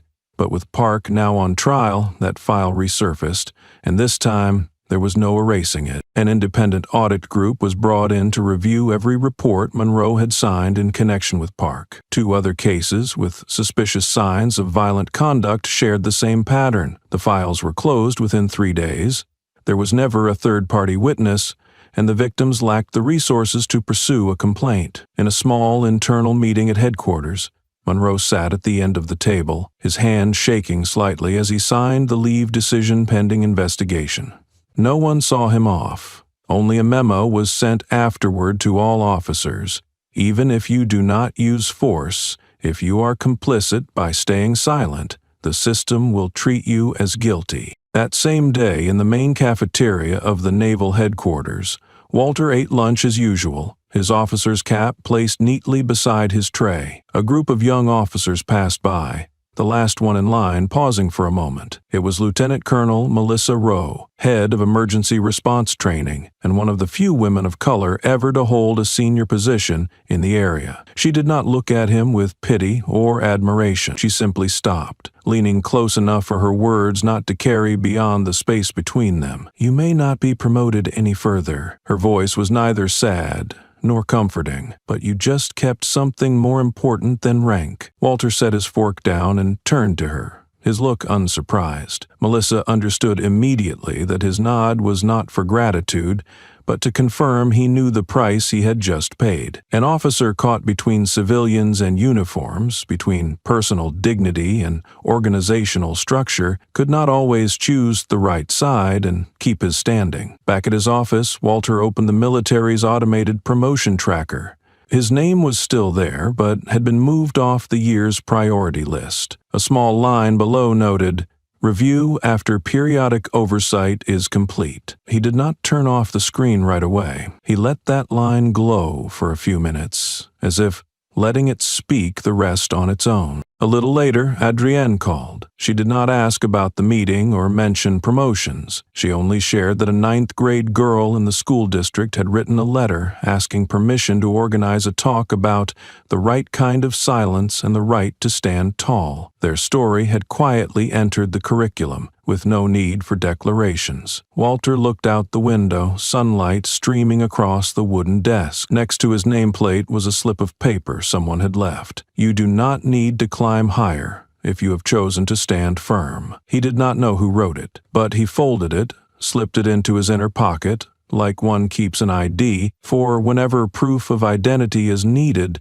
Behind the quiet grounds of the Federal Security Academy stood a newly built brick wall, unpolished red, waist-high, with no plaque, no sign, and no official insignia. It sat alone in the open yard, partially hidden behind low trees, far from the busy training quarters. Strangely, every first-year cadet passing by was required to stop for exactly 5 seconds and place a hand on it. No one explained why. Some did it hastily, treating it as routine. Others paused longer before moving on.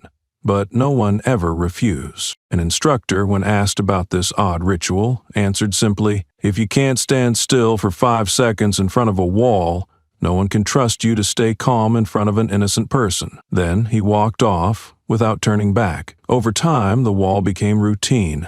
No one named it. No one labeled it. And precisely because of that anonymity, it became the only spot on campus where rank meant nothing. Veteran officers and recruits alike stood the same, hand on brick, eyes forward. On a fall afternoon, during a scheduled unarmed interaction drill, a group of trainees walked through the yard. When they reached the wall, the lead cadet slowed down and stopped. One placed a hand, then another.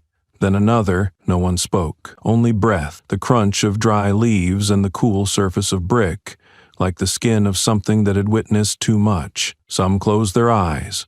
Some looked straight through it, searching beyond theory. One tall, sun-darkened trainee arrived last. He did not rush. As his hand touched the brick, his shoulders trembled.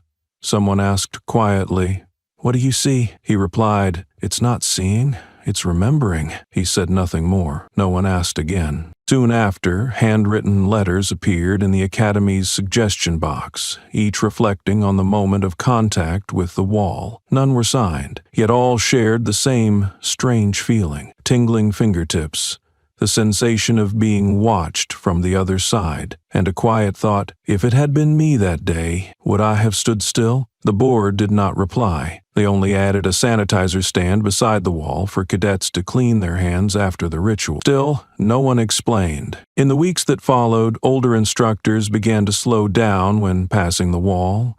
Some touched it, some didn't, but all glanced back, if only for a second. No cameras, no reports. Just a nameless wall that quietly became part of a moral test, one that every cadet knew. If you pull a gun on the wrong person, no apology will be enough. But if you learn how to stand still at the right moment, maybe the system won't need another victim. One foggy winter morning, a young cadet stood before the wall for the first time. No one had told him its story, but today was his turn. He didn't speak, he didn't ask. And as his hand met the cold, rough brick, something stirred beneath his skin. Not from the weather, but from a buried memory of a lecture on how to control your reflex when race enters the frame. A voice called from behind, "Who does this wall commemorate?" The question came from another trainee, his age, eyes bold, almost mocking. No one answered until a female officer walking by paused and replied evenly, "No one." Sometimes people stand still and still have a gun pointed at them. That was enough. No more questions followed. There were no plaques or candles on the wall, no ceremonies. But in veteran instructors' notebooks, a note was taped to the back cover. If someone pauses for 5 seconds, maybe next time they will not pull the trigger. The line was never on slides or in lessons, but when a trainee rushed past or dismissed the wall, an instructor would quietly let them read it and then close the book. One day, law students toured the academy. Most walked past the wall without a glance, but one black woman paused, touched the bricks, and asked, "What case is this wall from?" The guide replied, "No specific case, but one video changed everything." She said no more, but told her friend, "If I ever see someone stand tall while a gun is pointed at them, I'll remember this wall." Classes came and went. Those who touched the wall remembered those 5 seconds. Sometimes, as a rule, as a reminder. If a woman could be targeted for standing still with a calm gaze, the least they could do was hesitate before aiming at the next person like her. The wall stayed, needing no protection. Everyone who touched it understood it was harder to break the silence it represented than to break bricks. In some end-of-term reflections, a trainee wrote, "If every officer paused 5 seconds before pulling the trigger, maybe that would be enough to remember justice does not start with a gun." That line was filed away, becoming another memory in the wall's silent legacy. Under the hallway's dim yellow light, a young officer paused. The graduation ceremony had ended, with laughter and promises in the air, but he didn't follow the others. Instead, he looked toward the brick wall behind the academy, then opened his file and signed his resignation. His note said only, "I'm not afraid of the enemy. I'm afraid of becoming Park." Without realizing it, he couldn't accept a future where his gaze might see a person as a threat, not a light. The training officer said nothing, just took the letter. Few walk away out of fear of doing wrong. Most stay to protect their image. A week later, he left the city without a trace, but his name remained in a handwritten note by a female instructor, one who stepped back before becoming what he once judged. His departure didn't make headlines, but it marked a quiet refusal to cross a line he still recognized. Far away, Adrienne lived quietly, no interviews, no social media, but each week she mailed a letter. Cream envelope, rounded script, no return address. The post office clerk knew her, but never asked. The letters went to families of victims, former teachers, and mothers who'd buried children without justice. None named names, none begged sympathy, but each carried a calm strength, like she was offering something the system had tried to erase. One family recalled opening a letter that read, "I may not know your child's name, but I've seen that same look in the mirror on the day a gun pointed at me. I lived, and I vow not to let that look appear on anyone else." Another letter reached a teacher punished for filming abuse. "You weren't wrong to record. The wrong was forcing you to choose between your conscience and your job." He was reinstated, not promoted, but said, "Without that letter, I'd have thought I was the problem. Now I know, I just didn't look away." No one knows how many letters she sent, but whenever a new victim appeared in the news, the post office received another. Adrienne never expected replies. For her, each message was a shield against silence. Not everyone has someone arrive on the 5th second, but if a single sentence could keep someone from feeling alone when it happens again, it was worth sending, even unsigned. One late afternoon, as the last sunlight cast long shadows across the porch steps, the old woman opened her mailbox, as she did every Friday. Among the usual bills and advertisements, there was a small postcard, the back hand-drawn with an image of a brick wall, unnamed, unmarked. She went inside, sat in the old wooden chair by the window, and opened it. Inside was only one line. "I did not lose my child, but I understand the feeling of seeing your child unable to lift their head." The handwriting was firm, each word carefully chosen, without a single erasure. She read it again and again. The words named no one, explained nothing, but she knew she was not mistaken. The sender did not need to sign, because that simple silence made the letter unmistakable. Her son did not die that year, but after the slap in the schoolyard for not following orders properly, he had withdrawn into himself. The boy who once held his head high, argued passionately, and said he wanted to be a lawyer, now only replied with a nod or a glance. For her, that postcard was not consolation but acknowledgement that pain takes many forms. And sometimes the deepest pain is seeing your child live on, as if hiding from themselves. She pressed the card into the family photo frame, not because it was beautiful, but because it reminded her she was not alone in her pain. Elsewhere in the city, a group of students gathered in a shared apartment. They were having a small discussion. No cameras, no hashtags, just paper and attentive eyes. One asked, "If it's our turn, who will step up first?" A girl answered, "I'm not sure I'm brave enough, but if I had to stand still like she did, I think I could." The group was silent for a few seconds.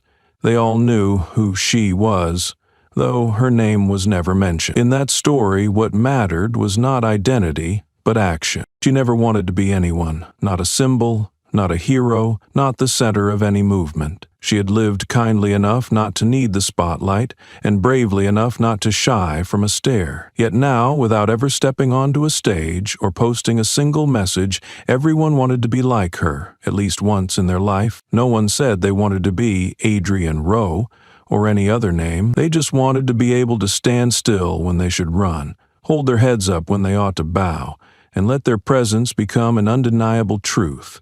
In a room, at a train station, or on a street corner where justice often lags. They did not want fame. They just did not want to be buried in silence like those before them. The mirror she left behind was not a mirror that reflected her, but one that made others ask themselves, if it were me, could I stand there? And because that question still has no certain answer, they keep mentioning her, even without saying her name, not to glorify, but to keep that awareness from being forgotten, amid lives rushing by, and indifference so easy to accept. She never claimed to be brave, but thanks to her, others began searching for their courage, not through grand declarations, but by choosing not to look away, not bowing when called the wrong name, not backing down when a gun is drawn, and not staying silent when someone beside them is targeted. Maybe the world has not changed yet, but one by one, people are starting to stand still, even for just 5 seconds, to remind each other that justice does not need to be shouted. It only needs to show up at the right moment, just as she did when all that remained was the distance between a gun and a heart full of trust. At a national conference on civil reform and oversight of abuse in public service,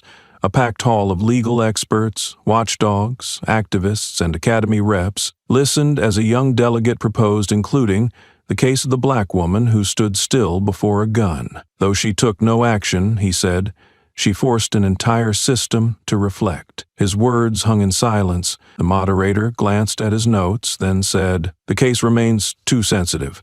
Naming individuals in official curricula may be seen as biased." Light tapping on tables followed, but no one truly closed the discussion. An elderly scholar stood, no notes in hand, his presence alone commanding attention. Once imprisoned for exposing wartime abuses, he stepped forward. If we're afraid to name someone who stood still at gunpoint, what exactly are we reforming? Are laws meant to preserve power or protect the people the barrel points at? As whispers spread, he continued, this is not glorification. It's recognition. If a court-confirmed truth caught on camera is still too sensitive, are we rewriting justice in shades of gray? One military delegate nodded. A young reporter took rapid notes. The name Walter Jefferson was crossed out in one document. No one denied what the woman or Walter did. Still, the silence, willful or not, turned a moral standard into an avoided subject. Someone suggested anonymizing the case. The scholar didn't react, only said, if we can't even name the person, don't pretend we're changing behavior. People learn from truth, not shadows stripped of soul. The vote was delayed. Attendees looked around, not to argue but to wonder. If they had to draft this reform, would they name the woman who faced a gun? Or settle for a clean, uncontroversial list? Outside, students waited with no signs raised, just a black and white photo on a wooden board. A woman in a white suit, eyes locked with the camera, a gun trembling in front of her. Below it, one line, if you don't dare say the name of the one who stood still, then you've stood with the one who pulled the trigger. As the conference wrapped, papers handed out and votes cast, a young tech assistant stepped quietly to the final slide controls. No one noticed until the screen behind him flickered on. No title, no name, just one stark image, the woman in white, standing firm in the street, a gun near her head, her gaze unwavering. The entire hall fell silent. Some people sat up straighter. A few squinted as if to make sure this was a real photo, not a reenactment. Someone considered asking, who authorized showing this? But the question was never voiced, because that moment allowed no interruptions. 1 second, 2 seconds. Then applause broke out from the corner of the hall. It was solitary but firm. The person clapping was a young female cadet from the Federal Security Academy,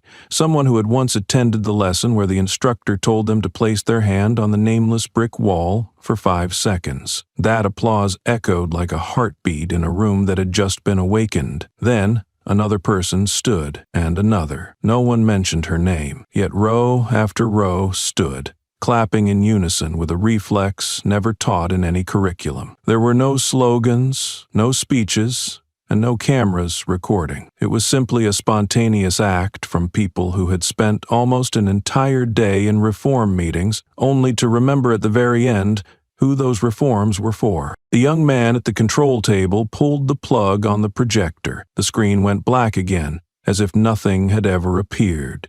But no one sat down. They stood in silence a few seconds longer, without prompting, without guidance. It was no longer just a photograph. It was a reminder that needed no translation. Outside the meeting room, the afternoon sun slanted along the glass hallway. A group of students waited for a representative's autograph. Among them was a boy of about 17, dressed in a white t-shirt and dark jeans, holding a photocopy of an article about the Walter Jefferson case. When asked why he cared about this, he just smiled, then looked at the poster outside the hall, where an unnamed courtroom scene, a character with no biography, and an action needing no caption were displayed. "I do not need to know her name," he said.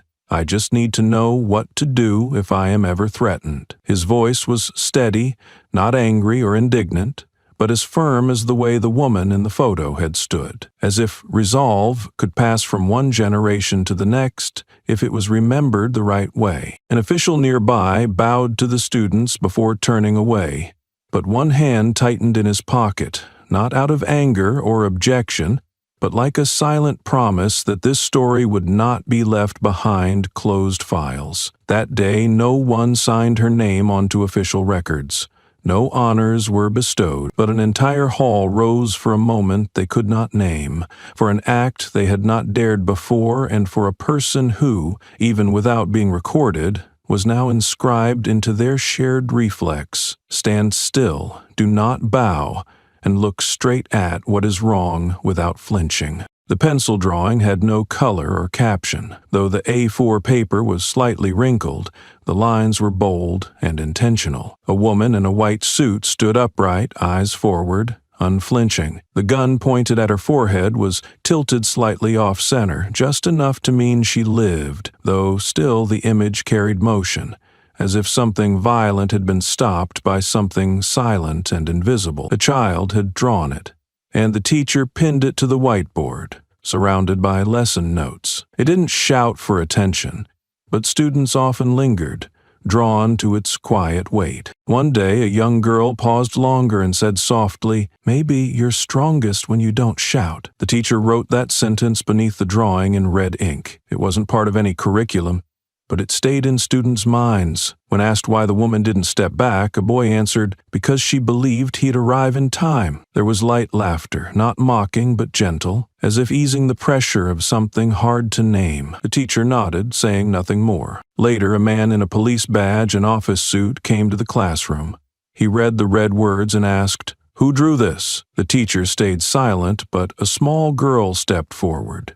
"I did. My mom showed me the video. She said I should know when to speak and when to stand still." The man looked at her for a long time, then gently placed his hand on her head, not as a lesson, but as a quiet recognition of something he couldn't undo. The drawing was never entered in a contest, nor did it win any awards. It didn't need to. It became part of the room, a pause in the noise. Some things don't need applause. They just need to be there, reminding us to ask what we'd do if we saw someone with a gun to their head just because of their skin. In the corner, faint pencil words later appeared. "If I grow up and forget, I hope I remember I once drew someone who didn't bow." There was no name, but someone, somewhere, had grown a little through that drawing. Walter stood silently before it one afternoon, after a community security meeting. No one had invited him. He wasn't expected, but there he was, in full uniform, buttons fastened, hands folded. He said nothing.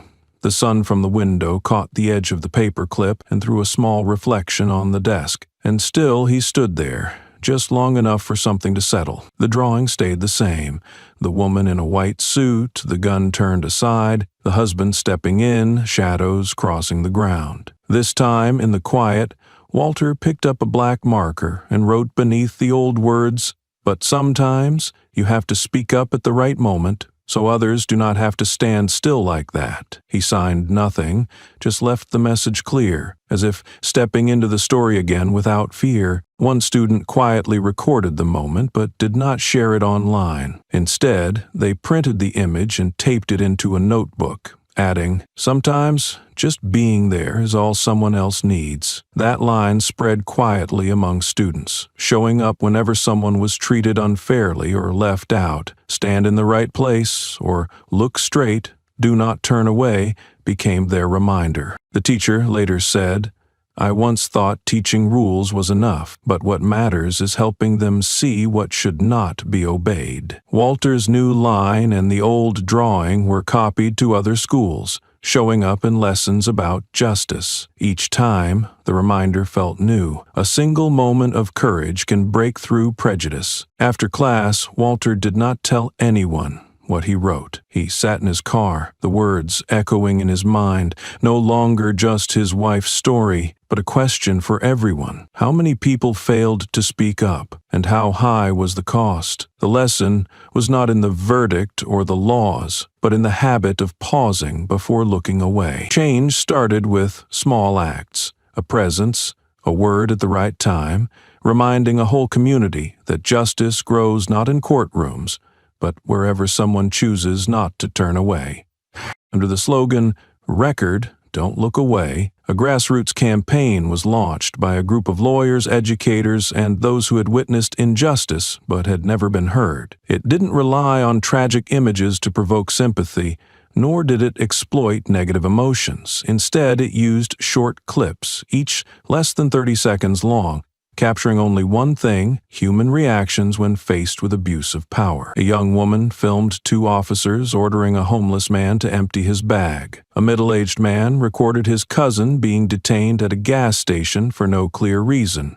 An elderly woman, from a distance, captured the confused expression of a black boy pulled over on his way to tutoring. These clips had no climax, no shouting, no violence, but that stillness made viewers uneasy. From there, an unspoken rule spread: if you can't intervene, at least record, not to shame, but to protect, so no one can pretend it didn't happen, and if needed, to recount the truth, especially when the voice of the vulnerable is most doubted. Local police gradually realized the campaign's reach as more of these clips appeared regularly on short-form video platforms. Not all went viral, but what concerned them was the uncertainty: who was filming, from what angle, and whether the footage could become evidence. Some officers resisted, ordering citizens to stop recording or threatening to confiscate phones. Yet over time, due to public pressure and civil rights involvement, changes emerged. Some departments held retraining sessions, others tested internal recording systems. Their caution stemmed not from fear of punishment, but from the fear of being seen clearly when no longer controlling the lens. The campaign never launched through national media. It spread quietly, school to school, neighborhood to neighborhood, in churches and community spaces. As a simple reminder, if you see something wrong, don't look away, and if you can, record. No need for moral lectures or complex theories, just a simple act. Turn the camera on, hold it steady, and stand your ground, as the woman in the story once did. In a neighborhood with a history of racial tension, a city council-sponsored session brought together police and residents. There, a mid-ranking officer admitted that since patrol videos became public, complaints about excessive force dropped by over 30%. No one claimed the camera was a perfect solution, but at least it reminded everyone that someone was watching. And sometimes being watched changes behavior. In a youth class on civic rights, a teacher played a simple clip. An officer asks to search a black woman's bag. She stays silent, but the person behind her lifts a phone. The officer instantly softens his tone and ends with a thank you. No one applauded, but as the clip ended, one student whispered, "I'd do the same if I saw someone being mistreated." No grand promise, just a new reflex taking root. A young officer, 2 years into the force, stood at a closed seminar where peers shared experiences of being filmed. He wasn't outspoken and had no record of misconduct, but that day he asked to speak. "I used to think cameras were the enemy," he said calmly. "I thought they hunted us, edited unfairly, made the job harder." He paused. "But now, I think they're mirrors. Mirrors don't lie. If we see something wrong, the problem isn't the mirror." No one clapped. But soon after, a petition was signed across the class asking that each officer watch 30 minutes of their footage weekly. People don't change because of lectures. They change when someone voices what they've been afraid to admit, and then dares to change it. That same weekend, across the city, his wife visited a bookstore near their old neighborhood. No scarf, no sunglasses, no husband with her. The bookseller recognized her but said nothing, just offered a chair. She chose a medical book, sat quietly, still wearing her wedding ring and the same pearl necklace once mocked by a cop. No one approached her, but behind her, high school students debated filming injustice. She never asked to be recorded, one girl said, but because someone did, now we all know that just standing still can be enough. She made no speeches, raised no fist, asked for no help, but her silent defiance held weight. A media professor later said, "Some heroes don't act. They just stay where they are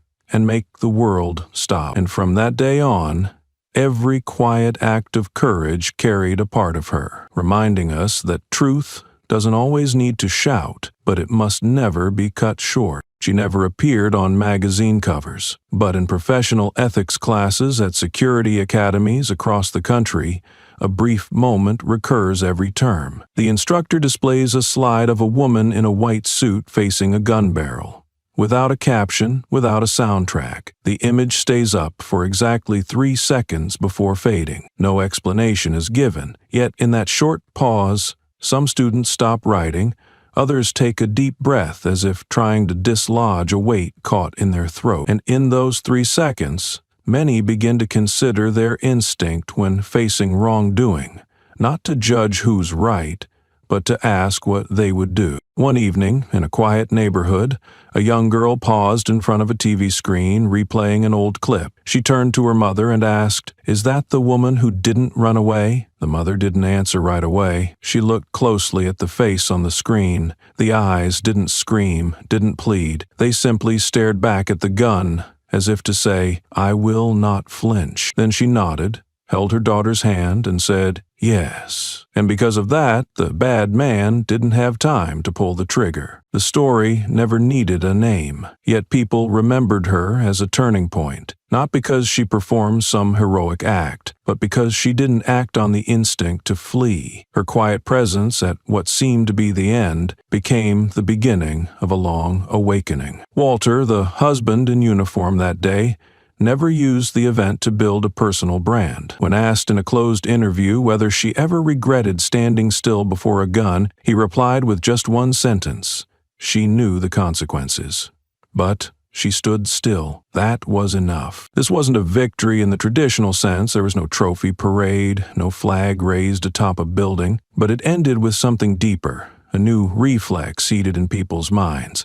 Since that day, hundreds of citizen-shot videos have helped overturn cases long ignored. Phrases like "record it, don't look away" stopped being slogans and became moral instructions. A child may not know what's legally right, but knows to pull out a phone when someone's pinned against a wall. A bystander no longer looks down when they meet a frightened gaze from someone stopped without cause. From a single moment of stillness in a supermarket aisle, the story spread like ripples, soft but steady. People began to understand that sometimes standing still isn't surrender, but the boldest action, because to hold your ground while others tremble under the weight of power takes more courage than shouting ever could. And that silent courage made it impossible for a society to keep ignoring the unjust gun. Today, her name isn't mentioned in media campaigns.